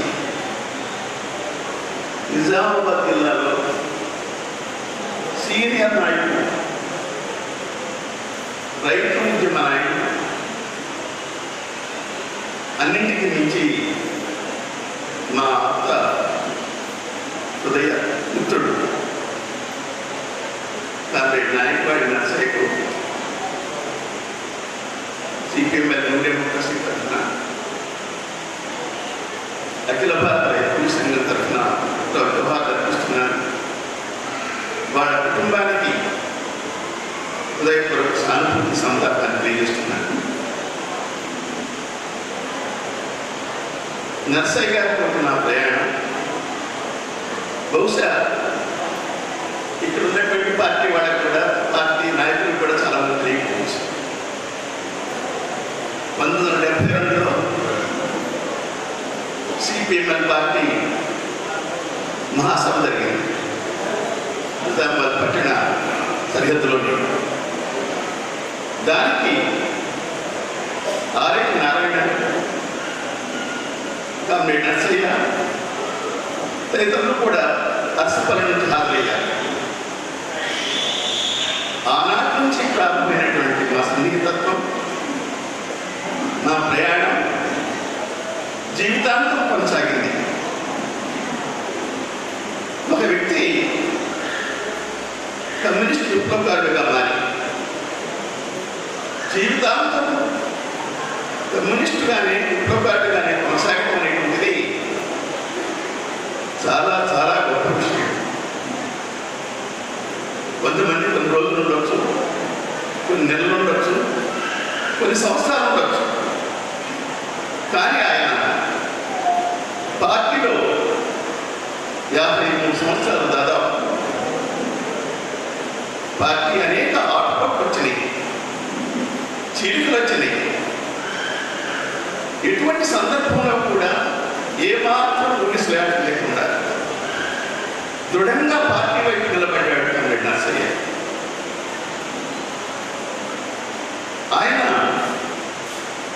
ఆయన జీవితం కళాకారుడిగా ప్రారంభమైంది. 1972 నాటికే అర్సపల్లి ప్రజా కళా మండలి అంటే బహుశా మా పార్టీకి రాష్ట్రంలో ఉన్నటువంటి ముఖ్యమైనటువంటి సాంస్కృతిక బృందం. ఆ రోజులో నాంది కానీ, గంగిరెడ్డి రాసినటువంటి నాంది కానీ, కాంధ్రగా రాసినటువంటి పుట్ట భాగవతం కానీ, ఈ రెండింటిలో కూడా అతను భూస్వామి పాత్ర, దొరపాత్ర నిర్వహించాడు. చాలా అద్భుతంగా, అసలు నిజంగా దొర అలాగే ఉంటాడా, భూస్వామి అలాగే ఉంటారా అనేది మరిపించినట్టుగా అసలు ప్రేక్షకులందరినీ కూడా ఆకర్షించుకునేవాడు. అటువంటి మంచి కళాకారుడు. ఆ రకంగా కళాకారుడిగా ప్రారంభమైనటువంటి అతని జీవితం ఒక రైతుకు సహజంగానే తాను పనిచేస్తున్నటువంటి, తన వృత్తిలో ఉన్నటువంటి వ్యవసాయ రంగంలో పార్టీ కూడా రైతు కూలీ సంఘం ఏర్పరిచినప్పుడు రైతు కూలీ సంఘం ముందు నిలబడి ఆనాటి నుంచి ఈనాటికి రైతాంగ ఉద్యమంలో చివరి తుది శ్వాస వరకు కూడా తన సాయశక్తులా కృషి చేసినటువంటి వాడు నాయకుడు నర్సయ్య. ఇటువంటి వాడు మనకు చాలా తక్కువ మంది కనిపిస్తారు. ఆయన కౌన్సిలర్గా పనిచేసిన రైతు సంఘం నాయకుడిగా పనిచేసిన, సిపిఎంఎల్ న్యూ డెమోక్రసీ లేదా నాయకుడిగా పనిచేసిన, ప్రజల కోసం పనిచేశారు, ఈ దేశం కోసం పనిచేశారు. ఆయన ఆశయాలు చాలా గొప్పవి.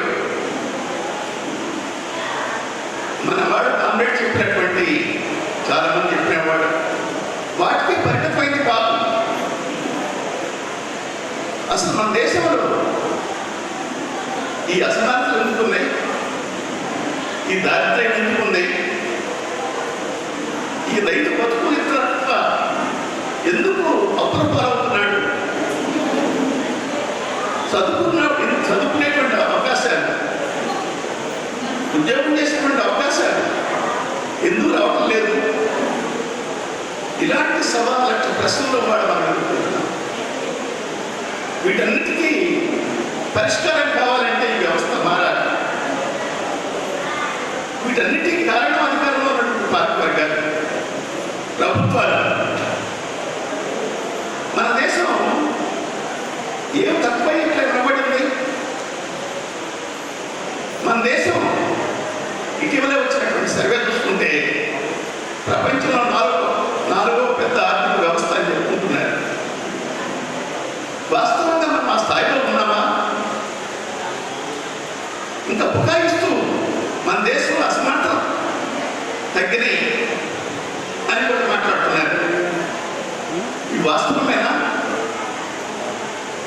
తప్పుడు లెక్కలు చెప్తూ బుకాయిస్తున్నారు. ఒక సర్వే ప్రకారంగా మన దేశంలో గ్రామీణ ప్రాంతంలో 130 మంది ఈనాటికి 2 కోట్ల అనుమతించలేదు. ప్రపంచంలో అత్యంత దరిద్ర దేశాలలో కనీసం తిండి కూడా లభించినటువంటి దేశాలలో మన దేశం కూడా ఉంది. 107వ స్థానంలో ఉన్నాం మనం. మన పరిస్థితి అంత దిగువన ఉందన్నమాట. మనకంటే 106 దేశాల పైన ఉన్నాయి. ఇది మన గొప్ప విషయం. ప్రపంచంలో 4వ వ్యవస్థ చెప్పుకుంటున్నాం. మరి పరిస్థితి అందరికీ ఉందా? ఇది మన పక్కనే ఉన్నటువంటి చైనా ఉంది. మనకంటే 2 సంవత్సరాలు ఆలస్యంగా అధికారానికి వచ్చారు ప్రభుత్వం. చైనా మన దేశం కంటే, మనకి స్వాతంత్ర్యం వచ్చినప్పుడు కంటే చాలా వెనుకబడి ఉంది. అంతర్యుద్ధంతో దశాబ్దాల పాటు సాగినటువంటి అంతర్యుద్ధంలో, సామ్రాజ్యవాద దురాక్రమణ యుద్ధంలో దేశ ఆర్థిక వ్యవస్థ చిన్నభిన్నం అయిపోయింది. అటువంటి చైనా, మన దేశము చైనా పోల్చి చెప్తుండేవాడు అనమాట ప్రపంచంలో ఆర్థిక శాస్త్రవేత్త. ఎందుకంటే 2 కూడా ఎక్కువ జనాభా దేశాలు. మన దేశంలో అన్నిటికీ కారణం మన దేశం జనాభా చెప్తుండేవాడు. కానీ మనకంటే చైనాలో ఎక్కువ జనాభా ఉంది. ఇప్పుడు మనం దాటిపోయాం. 2 సంవత్సరాల క్రితం చైనాని మించిపోతున్నాం మనం జనాభా. అటువంటి చైనా 1980 వరకే చైనా మనతో సమానంగా ఉన్నాం. మనం తలసరి ఆదాయంలో 80లో సమానంగా ఉన్నటువంటి వాట ఈ రోజు చైనా ఎక్కడుంది? మనకంటే తలసరి ఆదాయం దాదాపు 6 రెట్లు ఎక్కువ ఉంది. 6 రెట్లు. ఆ దేశంలో చదువురాని వాడు లేడు. ఆ దేశంలో నిరుద్యోగ సమస్య లేదు. ఆ దేశంలో ఆకలి కరువులు లేవు. మరి ఆ దేశంలో ఏమైనా వనరులు ఎక్కువ ఉన్నాయా? అంటే వనరులు మన దేశం కంటే తక్కువ ఉన్నాయి. సారవంతమైన భూమి మనకంటే తక్కువ ఉన్నది. నీటి వనరులు మనకంటే తక్కువ ఉన్నాయి. ఖనిజ సంపద మనకంటే తక్కువ ఉంది. అయినప్పటికీ ఈ రోజున చైనా ప్రపంచంలో అగ్రరాజ్యంలో ఉన్నటువంటి అమెరికాను సవాల్ చేస్తుంది. అటువంటి స్థాయికి ఎట్లా అభివృద్ధి అంటే అధికారంలో ఉన్నటువంటి పాలక వర్గాలు నిజాయితీగా పనిచేస్తే వాళ్ళలో ఏమాత్రమే సరే దేశభక్తి, జాతీయత ఉంటే దేశం అట్లా అభివృద్ధి అవుతుంది అనేది మనకు గుర్తుచేస్తుంది అన్నమాట. మన దేశంలో ఇప్పటికీ సగం మంది వ్యవసాయం మీద ఆధారపడి ఉన్నారు. ఈ సగం మంది అప్పుల భూమిలో ఉన్నారు. ఆత్మహత్యలు జరుగుతున్నాయి. ప్రపంచంలో ఏ దేశంలో కూడా ఎంతమంది జరిగిపోవట్లా. మనం గత 20 సంవత్సరాల్లో పరిశీలిస్తే 4 లక్షల మంది చనిపోయారు. ఉద్యోగస్తులు చనిపోవట్లా, వ్యాపారస్తులు చనిపోవట్లేదు, పారిశ్రామికవేత్తలు చనిపోవట్లేదు, రైతులు చచ్చిపోతున్నారు, ఆత్మహత్య చేసుకుంటున్నారు. ఏడాది పొడవునా కష్టపడతాడు. వర్షం లేదు, ఎండ లేదు, చలి లేదు, రేయి లేదు, పగలు లేదు, పండగ లేదు, పబ్బం లేదు, సెలవులు లేవు. అయినా ఇంత దుర్భరదారిత్యం. సగటు ఆదాయం ఏంటంటే 10,000 రూపాయల నెల. ఇప్పటికీ ప్రభుత్వ లెక్కల ప్రకారంగా ఒక క్యాజువల్ లేబర్ కాంట్రాక్ట్ వర్కర్ ఎంత జీతం తీసుకుంటున్నాడు? ఇప్పుడు 26,000 కావాలంటున్నారు. ఇప్పుడు 18,000 పైన మొదలవుతుంది, 20,000 దాకా. అంటే మామూలు కాంట్రాక్ట్ వర్కర్ కంటే, క్యాజువల్ వర్కర్ కంటే కూడా ఈ దేశంలో ఉన్నటువంటి రైతులు ఇంకా దీనస్థితిలో ఉన్నారు, దుర్పరిస్థితిలో ఉన్నారు. ఈ స్థితి ఎందుకు ఉంది? ఇది నర్సైన వ్యక్తి సమస్య. నాయకుడు నర్సరీ రైతు ఉద్యమంలోకి రావడానికి కారణం రైతులకు ఎట్లయితున్నాడు. ఎందుకు అవుతున్నాడంటే అతను పండించినటువంటి పంటకు గిట్టుబాటు ధర లేదు. మే పంటను పండించు, మనం పంట వచ్చేటప్పటికి మార్కెట్లో ధర డౌన్ అవుతుంది. మనం అమ్ముకున్న తర్వాత ధర పెరుగుతుంది. ప్రభుత్వం నిర్ణయిస్తున్నటువంటి మద్దతు ధరల విధానం రైతులు ముంచేదిగా ఉంది. రైతులు దోచిపెట్టి పెట్టుబడిదారులకి, పారిశ్రామికవేత్తలకి కట్టబెడుతుంది. అందుకోసం కమిషన్లు వేశారు. రైతులు ఆత్మహత్యలు ఎందుకు జరుగుతున్నాయి, వీటిని ఎట్లా నివారించాలని స్వామినాథన్ కమిషన్ వేశారు. వాళ్ళు 2002లో సిఫార్సు చేశారు. అది ఇప్పటికీ అమలు కాల. నేను అధికారానికి వస్తే అమలు చేస్తానన్నాడు మోడీ, బీజేపీ పార్టీ. 11 సంవత్సరాలు అయింది, అమలు కాల. ప్రచారం చేస్తున్నారు, మేము అమలు చేస్తామని. అంటే మనం ఏమడుతున్నామంటే దీని పెద్ద రైతు ఉద్యమం వచ్చింది. మీ అందరికీ తెలుసు, ఢిల్లీలో సంవత్సరం పైగా సరిహద్దుల్లో 1000 మంది కూర్చున్నారు. దాదాపు 800 మంది చనిపోయారు అక్కడ. అంతమంది చనిపోయినా వాళ్ళు అక్కడి నుంచి వెళ్ళిపోతారు. వాడు కోరింది ఏంటి? ఈ చట్టాలు, వాడి చట్టాలు తీసుకొచ్చాడు. కార్పొరేట్ చట్టాలు, రైతులను ఉంచే చట్టాలు, మన భూములన్నీ పెద్ద పెద్ద పరిశ్రమలకి, పారిశ్రామికవేత్తలు ఇవ్వటారు. ఆ చట్టాలు రద్దు కావాలి. మేము పండించినటువంటి పంటకు గ్యారెంటీ ఉండాలి, రైతుకు ఆదాయానికి గ్యారెంటీ ఉండాలి అని డిమాండ్ చేస్తున్నారు. చట్టాలు రద్దు చేసుకోగలిగాం కానీ ఇప్పటికీ చట్టం రాలా. రైతులు ఏమడుతున్నారు? స్వామినాథన్ కమిషన్ సిఫార్సు ఏదైతే ఉందో, అంటే మనం ఖర్చు అయినటువంటి ఎంతైతే అవుతుందో దాని మీద 50 రూపాయలు అర్థం కావాలి. 100 రూపాయలు ఉంటే 150 రూపాయలు నిర్ణయించాలని స్వామినాథన్ చెప్పాడు. ఎందుకు? దీనికి తెగుళ్ళు వస్తాయి, వర్షం ఎక్కువైతే నష్టపోతాం, వర్షాలు లేకపోతే వస్తుంది, పంటలు దెబ్బతింటాయి, కరువులు కాటకాలు వస్తుంటాయి, తెగుళ్ళు వస్తుంటాయి. ఇటువంటి పరిశ్రమలకు రావు. కనుక ఇవన్నీ దృష్టిలో పెట్టుకో. స్వామినాథన్ కమిషన్ సిఫార్సు అమలు చేస్తే మనకి ఎంత వస్తుంది తెలుసా మీకు? ఇప్పుడు బీజేపీ సర్కారు మొన్న పార్లమెంట్ ఎన్నికల్లో మాకు ఓటేయండి, మీ కింటాలకు 3,100 రూపాయలు కొంటామని చెప్పి ఆ 3,100 రూపాయలు హామీ ఇచ్చారు కదా, చట్టంతో చేయరు. ఇప్పుడు బీజేపీ ప్రభుత్వం ఛత్తీస్గఢ్లో 3,000 రూపాయలు ఉంటుంది,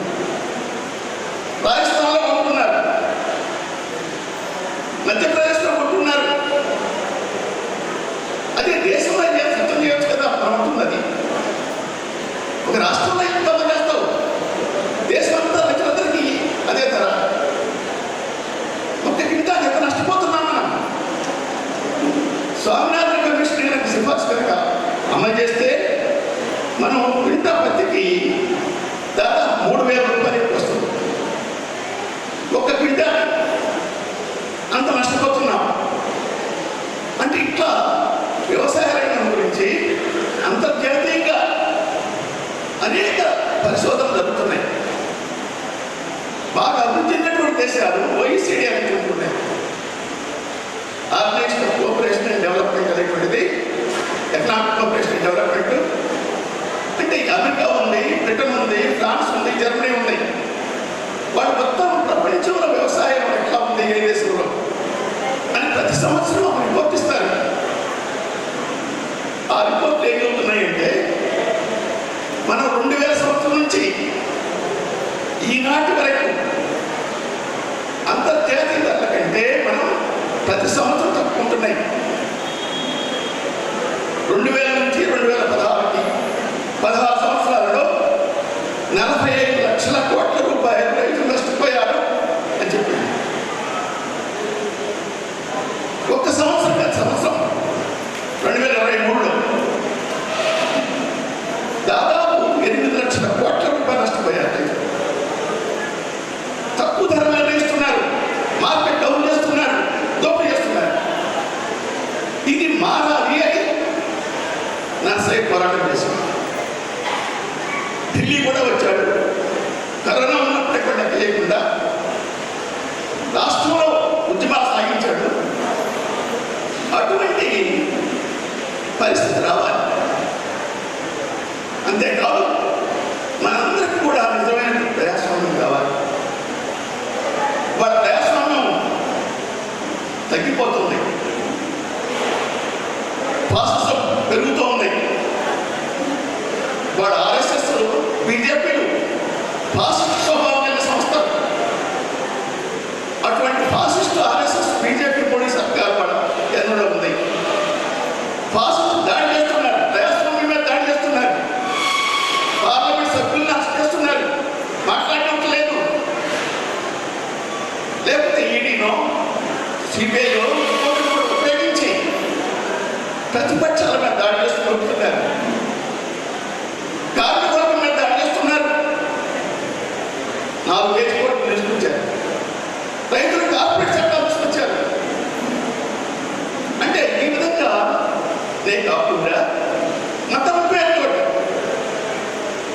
వాళ్ళ ముస్లిం మతం, క్రైస్తవ మతం, ట్రైబల్స్ ఇట్లా వివిధ వర్గాలను దాడి చేస్తున్నారు.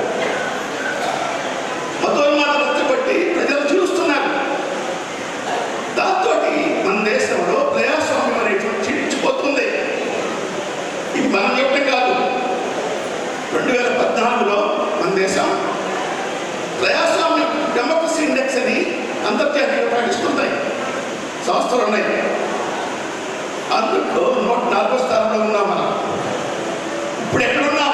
2024లో 27వ స్థానంలో ఉన్నాం.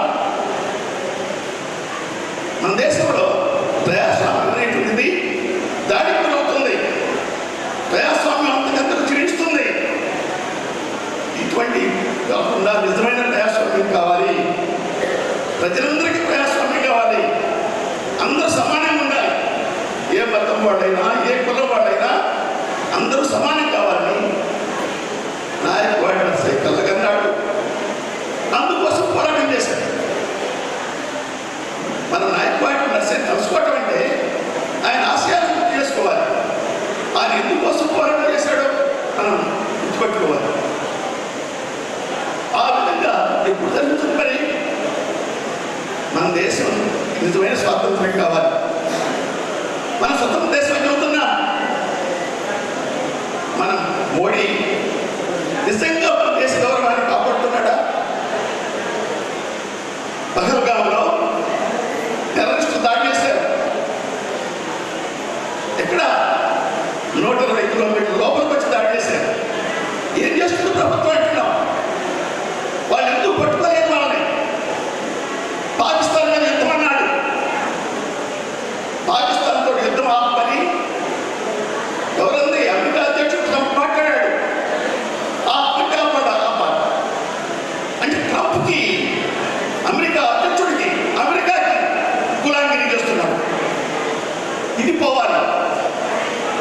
అంతేకాదు ట్రంప్ వచ్చిన తర్వాత వాళ్ళ మన దేశం దిగుమతుల మీద వాటి సుంకాలు పెంచాలంటున్నాడు. వాటి ఇష్టం వచ్చినట్టుగా ఎగుమతి సుంకాలు నిర్ణయించాలంటున్నాడు. రష్యా నుంచి మనం చౌకగా ఆయిల్ దిగుమతి చేసుకుంటున్నాం. అట్లా ఆయిల్ దిగుమతి చేసుకుంటే 500% సుంకాలు విధిస్తారంటున్నాడు. మన మోడీ ఒక్క మాట మాట్లాడట్లేదు.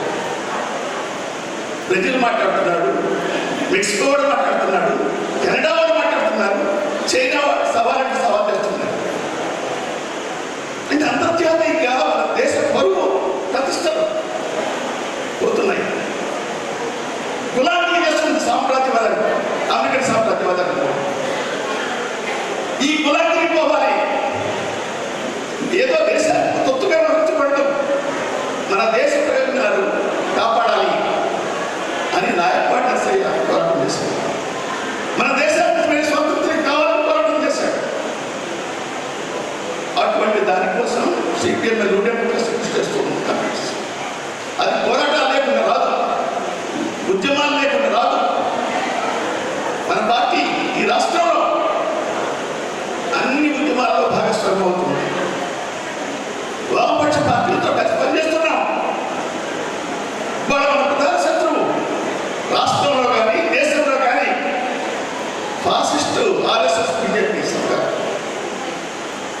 ఆ విధంగా కేంద్రంలో ఉన్నటువంటి ఫాసిస్టు దాడిని ఎదిరించడం కోసం ఫాసిస్టు శక్తుల్ని బలపడకుండా చూడాలి, ఫాసిస్టు శక్తుల్ని ఓడించాలి, బలహీనపరచాలి.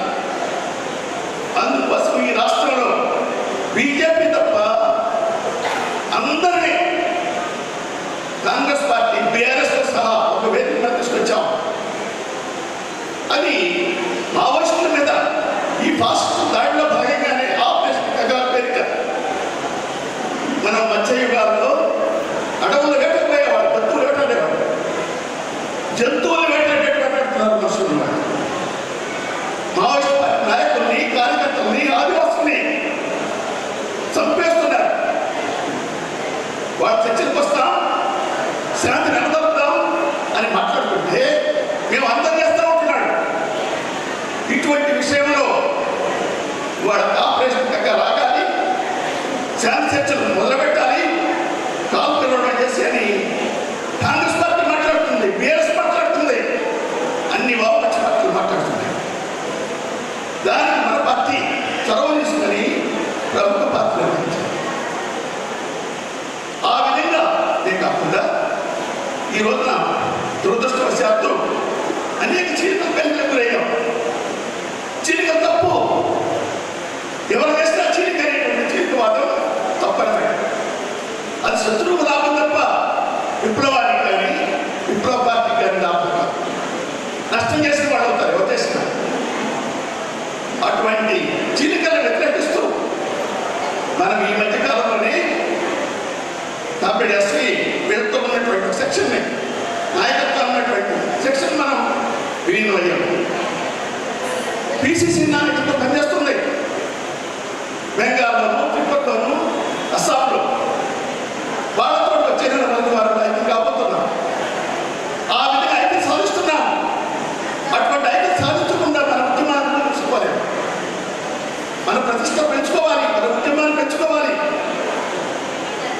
అందుకు అందరూ కూడా తోడ్పడాలి, భాగస్వామి కావాలి. అన్నిటికంటే ముఖ్యంగా అందరికీ నేను విజ్ఞప్తి చేస్తున్నాను.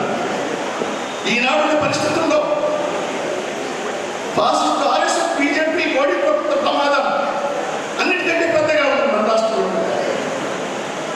దానికి వ్యతిరేకంగా జరిగిన పోరాటంలో కలిసి వచ్చే వాళ్ళందరితోటి సమస్యల మీద కూడా కలిసి వచ్చే వాళ్ళందరూ కూడా కలిసి పనిచేస్తామని, పనిచేయాలని, అటువంటి ప్రజా ఉద్యమాలలో వీరంతా భాగస్వాములు కావాలని, అదే మనకు అప్డేట్ నాయకపాటి నర్సయ్యకు అమరుడు నాయకపాటి నర్సయ్యకు వచ్చేటువంటి శ్రద్ధాంజలిగా చేస్తూ విజ్ఞప్తి చేస్తూ ఈ అవకాశం ఇచ్చిన మీ అందరికీ ధన్యవాదాలు చేస్తూ. ధన్యవాదాలు. ఇప్పుడు నర్సన్న మిత్రుడు తనతో కలిసిన కామ్రేడ్ పాట పాడాలి. అట్లాగే నరసమ్మ అన్న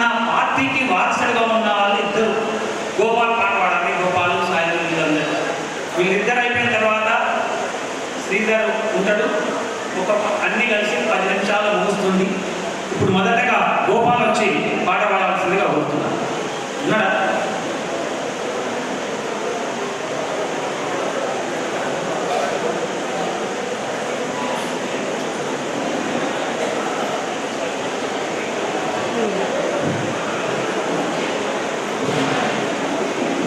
ఉద్యమాలో పుట్టిగడ్డ హర్షవెల్లి మా ముద్దు బిడ్డ ఉద్యమాలో పుట్టిగడ్డ హర్షవెల్లి మా ముద్దు బిడ్డ అన్నేడన్నా నన్ను సన్నేడన్నా అన్నేడన్నా నన్ను సన్నేడన్నా పేదల కోసం ప్రాణమిచ్చిన అన్నేడన్నా నన్ను సన్నేడన్నా ఉద్యమాలలో పుట్టిగడ్డ హర్షవెల్లి మా ముద్దు బిడ్డ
వీడు వాడుతున్న భూమిని చూసి సింగులు చేరాలు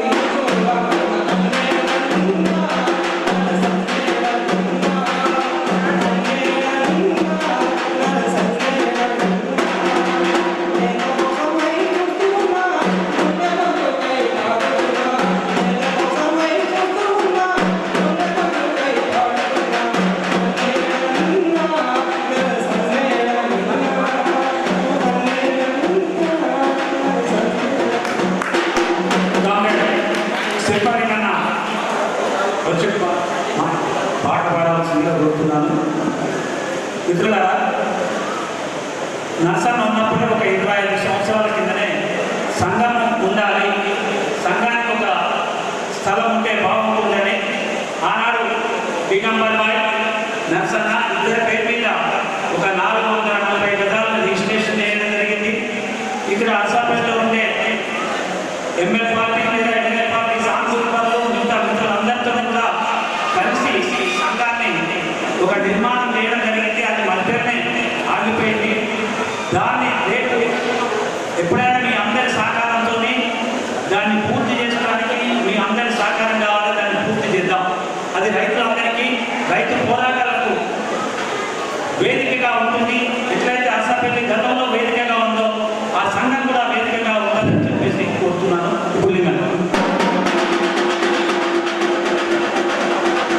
అంటే అశ్వపడ్డ. ఇంకొక ఆ అంటే ఆరెట్టి. ఈ ఆరెట్టి తర్వాతనే అశ్వపడ్డ. అందులో భాగస్థులు ప్రజల కోసం పనిచేసిన వాళ్ళు. నర్సన్న, మేము నర్సన్న కాదు తాత. అంటే మా తండ్రి తర్వాత కనుక మాకు తండ్రి పార్టీ వేరైనా మాకు నాయనలు అంటున్నారు, ఊరందరికీ తాతలు అంటున్నారు. ఇప్పటి వరకు అసెంబ్లీలో జరిగిందంతా వివరించారు. మరి నేను చెప్పకుండా ఈ పాట రూపంలో మీకు చెప్తున్నాను.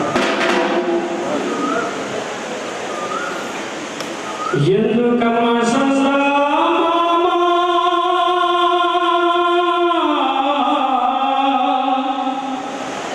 ఎత్తుకెళ్ళినావు అన్నను,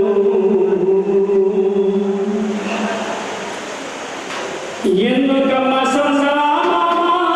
ఎత్తుకెళ్ళినావు అన్నను, ఎందుకమ్మా ఎత్తుకెళ్ళినావు అన్నను, ఆ వ్యక్తికి వారసుడమ్మా అసలు బిడ్డడుయమ్మా, ఆ వ్యక్తికి వారసుడమ్మా అసలు బిడ్డడుయమ్మా, పిల్లల బిడ్డడుయమ్మా ఓ సంసారమా, పిల్లల బిడ్డ పాపనే ఓ సంసారమా, పిల్లల బిడ్డడుయమ్మా ఓ సంసారమా, పిల్లల కట్టి పాపనే ఓ సంసారమా, ఎందుకమ్మ సంసారమా.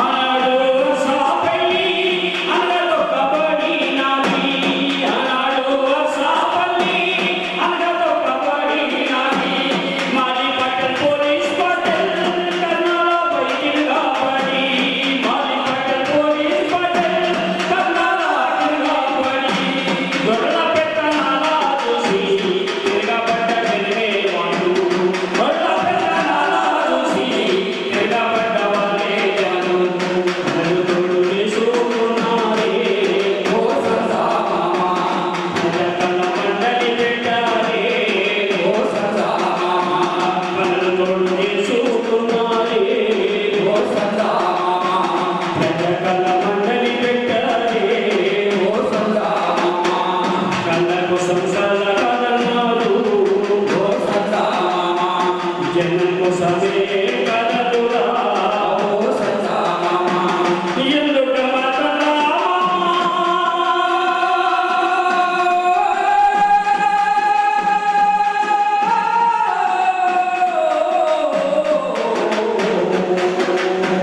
శ్రీరెడ్డి పార్టీలోన అంబేద్కర్ సంఘం పెట్టి, శ్రీరెడ్డి పార్టీలోన అంబేద్కర్ సంఘం పెట్టి, అంటరాని తనము గోపా వీరులై లేచినట్టి, అంటరాని తనము వీరులై లేచినట్టి, ఆదర్శ వివాహాలు మూఢనమ్మకాలు గోవా, ఆదర్శ వివాహాలు మూఢనమ్మకాలు గోవా, భవనగడై రక్షించే ఓ సంసారమా, జనమేసి నిలువుకున్నారే ఓ సంసారమా,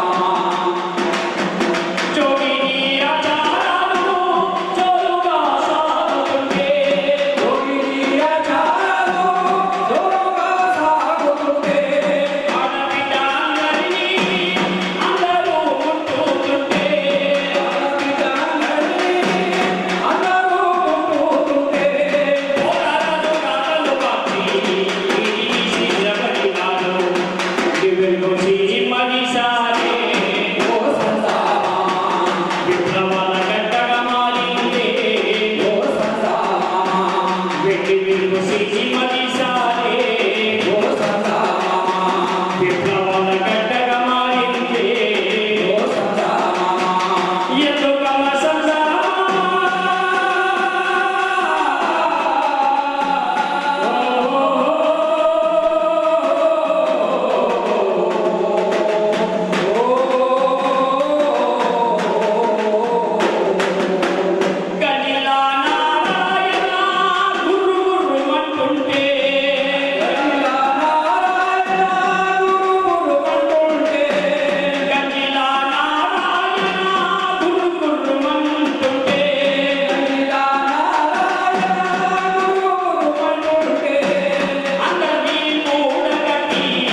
Nizamabad divisional secretary comrade Parchuru Sridhar garu మాట్లాడుతున్నారు. ఇప్పుడు ముందు అర్సాపల్లి జరిపోతుల విషయంగా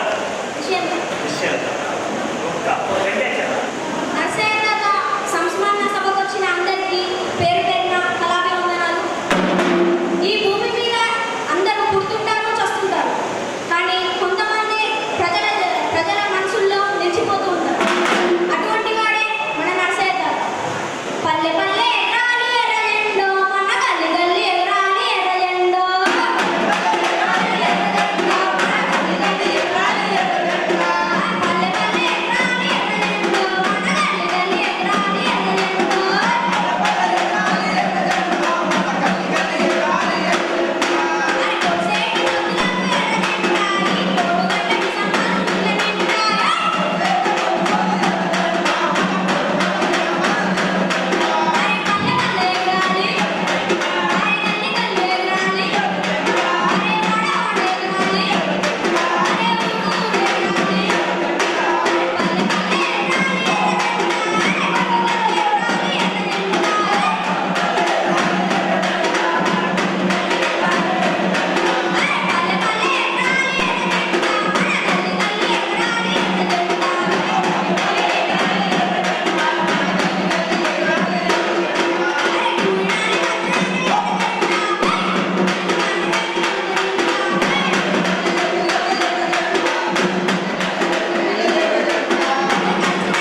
డబ్బులు ఇచ్చే పరిస్థితి ఉంది. మేము ఇన్ని లక్షల డబ్బులు ఇస్తామన్నారు. నీ డబ్బులు ఎవరికి కావాలరా అని చెప్పి కాలుతో నచ్చన్న. కార్మికులకు వ్యతిరేకంగా, పీడిత ప్రజలకు వ్యతిరేకంగా ఎవడైతే పోటీ చేస్తున్నాడో వాటికి ఖచ్చితంగా వ్యతిరేకంగా ఓటేస్తామన్నారు. నచ్చన్న, పాపన్న వాళ్ళు తీసుకున్న నిర్ణయంతో ఆ క్యాండిడేట్ని మార్చుకొని వేరే క్యాండిడేట్ని పెట్టుకునేవారు. కమ్యూనిస్ట్ వాళ్ళు ఇద్దరు ఒకళ్ళు ఉంటే ఏం చేస్తారంటే అక్కడ సీటునే మార్చేయగలిగినారు. చాలా మంది ఏమంటారు, నచ్చన్న ఏం చేసిండు, నచ్చన్నకు మస్తు వస్తుంది అని చాలా మంది కూడా కామెంట్లు చేస్తారు. నచ్చన్న ఉన్న ఆస్తిని వేరే వాడిని వేసుకుందామని ఎప్పుడు నచ్చన్న భావించలేదు. ఎవరికన్నా ఆపద ఉంటే తన దగ్గర నుంచి ఖర్చు పెట్టిండు నచ్చన్న. ఇంకొక దాని ఉద్యమాన్ని అడ్డం పెట్టుకొని తను సంపాదించింది లేదు. ఏదున్నా ప్రజల తరఫున నిలబడ్డాడు. మాకు ఒక ఈర్చ కూడా ఉండేది. ఆనాడు మేము విద్యార్థి ఉద్యమంలో పనిచేస్తున్నప్పుడు వేరే ఇంకొక లైట్ ఎరిగేటే కాదు, ఇక్కడేమో లైట్లు పగల్లాగా రాత్రి కూడా ఉండేది. నల్లాలో నీళ్ళు పోతా ఉండేవి. వేరే దగ్గర గుండెల్లో పట్టుకున్న నల్లా దొరకలేదు. అది నర్సన్న కమ్యూనిస్ట్ పార్టీ నాయకత్వాన కౌన్సిలర్ ఉన్నారు కాబట్టి పోరాడాడు.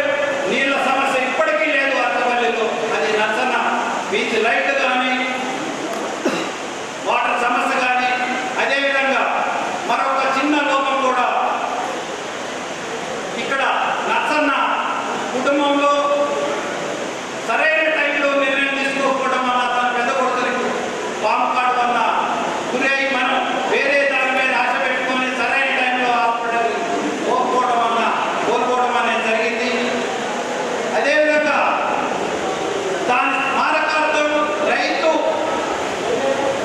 కూలీ సంఘం ఆఫీస్గా ఏదైతే రైతు భవన్ అనేది నిర్మాణం అవుతుందో నర్సన్న అక్క తన కుటుంబాన్ని నుంచి 5 లక్షల రూపాయలు దానికి విరాళంగా ఇచ్చారు, ఖర్చు పెట్టారు. అది నర్సన్న యొక్క త్యాగ నిరతి, ఆ కుటుంబం యొక్క త్యాగ నిరతి. ఆ త్యాగ నిరతిని కాపాడుకోవాల్సిన అవసరం ఉంది. ఈనాడు ఉద్యమంలో పాల్గొనడం అంటే ఉద్యమంలో పాల్గొనే వాళ్ళ కుటుంబానికి ఉపయోగపడదో లేదో మనం చెప్పలేకపోయినా సమాజంలో చాలా మందికి ఉపయోగపడుతుంది. ఈనాడు కేంద్ర ప్రభుత్వం తీసుకొచ్చిన చట్టాలను రద్దు చేయమని రైతు కూలీ సంఘం నాయకత్వంగా కమ్యూనిస్టులు పోరాడితే వచ్చేది కమ్యూనిస్టులలోకి ఏమి రాదు. ఆ పోరాట ఫలితంగా ఈనాడు గిట్టుబాటు ధరలు రావాలన్నా, రైతుని కనీసం రైతుగా ప్రభుత్వాలు గుర్తించాలన్నా పోరాటాలు రోడ్డు మీద ఉద్యమం చేయడం మాత్రమే గుర్తింపు అనేది వస్తుంది. మన నాయకులు చాలా మంది ఇక్కడ పట్టాలు కానీ ప్రభుత్వ స్కూలు కానీ రకరకాల ఉద్యమాల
మతాన్ని బట్టి కాదు, శ్రమని.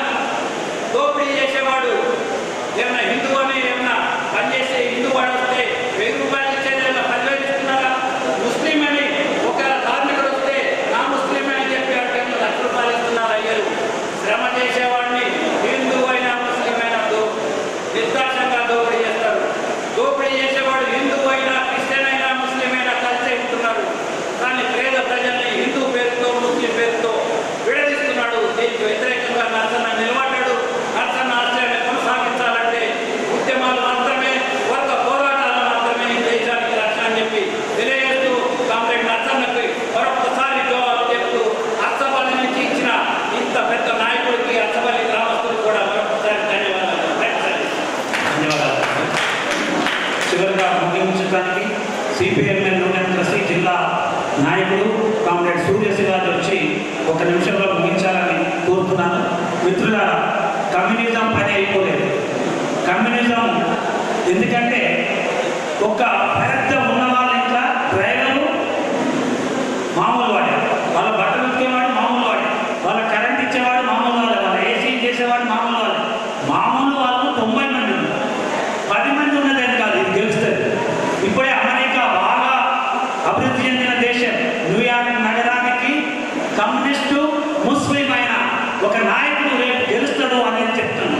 ఆయన తీసుకొచ్చిన ప్రతిపాదన ఏంటంటే 1% ఉన్న పెట్టుబడిదారులకు, పెద్ద బాగా ధనవంతుల దగ్గర నుంచి 2% పన్నేసి నేను ఇక్కడ ఉండే ఇల్లు లేని వాళ్ళకు ఇక్కడ ఉండే అన్ని రకాలుగా ఉచిత బస్సు సౌకర్యాన్ని కల్పిస్తాను. న్యూయార్క్ అంటే ప్రపంచంలోనే బాగా అభివృద్ధి చెందిన ఒక నగరానికి కమ్యూనిస్ట్ అయిన వాడు, అక్కడ ఒక ముస్లిం అయిన వాడు రేపు నాయకుడిగా వస్తున్నాడు. ట్రంప్ ఆయన చూసి భయపడవలసి వస్తుంది.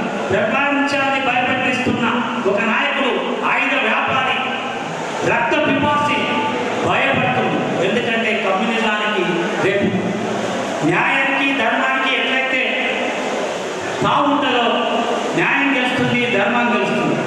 అట్లాగే కమ్యూనిజం ఖచ్చితంగా గెలుస్తుంది. ముగింపుగా సూర్యశివాజీ ముగిస్తుంది. నాగపల్లి నరసన్న సంస్థల సభకు అధ్యక్షత వహిస్తున్న ఆకుల పాపన్న గారికి, ఈ సంస్థల సభ కార్యక్రమానికి ముఖ్య అతిథులు హాజరైన అఖిల భారత రైతుల సంఘం జాతీయ అధ్యక్షులు సిపిఐఎం యూనియన్ కేంద్ర నాయకులు వేమలపల్లి వెంకటరమణ గారికి, అట్లాగే ఎస్పీ వెంకటేశ్వరన్న గారికి, దాసన్న గారికి, శ్రీధరన్న గారికి, రైతుల సంఘం జిల్లా అధ్యక్షులు ఓమన్న గారికి, అన్నలు అక్కలు, ఈరోజు మనం చాలా మంది చూస్తున్నాం, ఎందరో పుడుతున్నారు, చనిపోతున్నారు.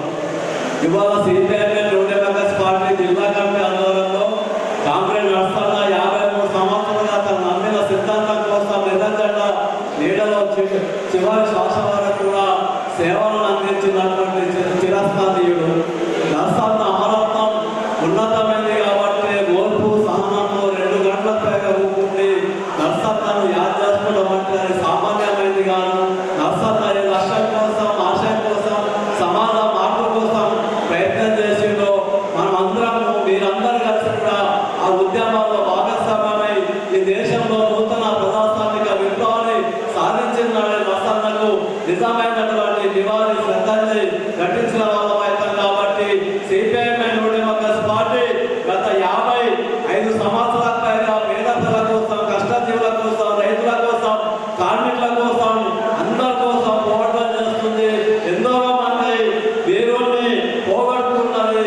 ఆ వీరుల యొక్క అమరత్వాన్ని ఉంచుకొని ఇవాళ దేశంలో విప్లవ విజయవంతం కోసం నిరంతరం కృషి చేస్తుంది, చేస్తూనే ఉంటుంది. ఈ దేశంలో విప్లవాన్ని సాధించేంత వరకు ఈ న్యూ డెమోక్రసీ పార్టీ ఉంటుంది.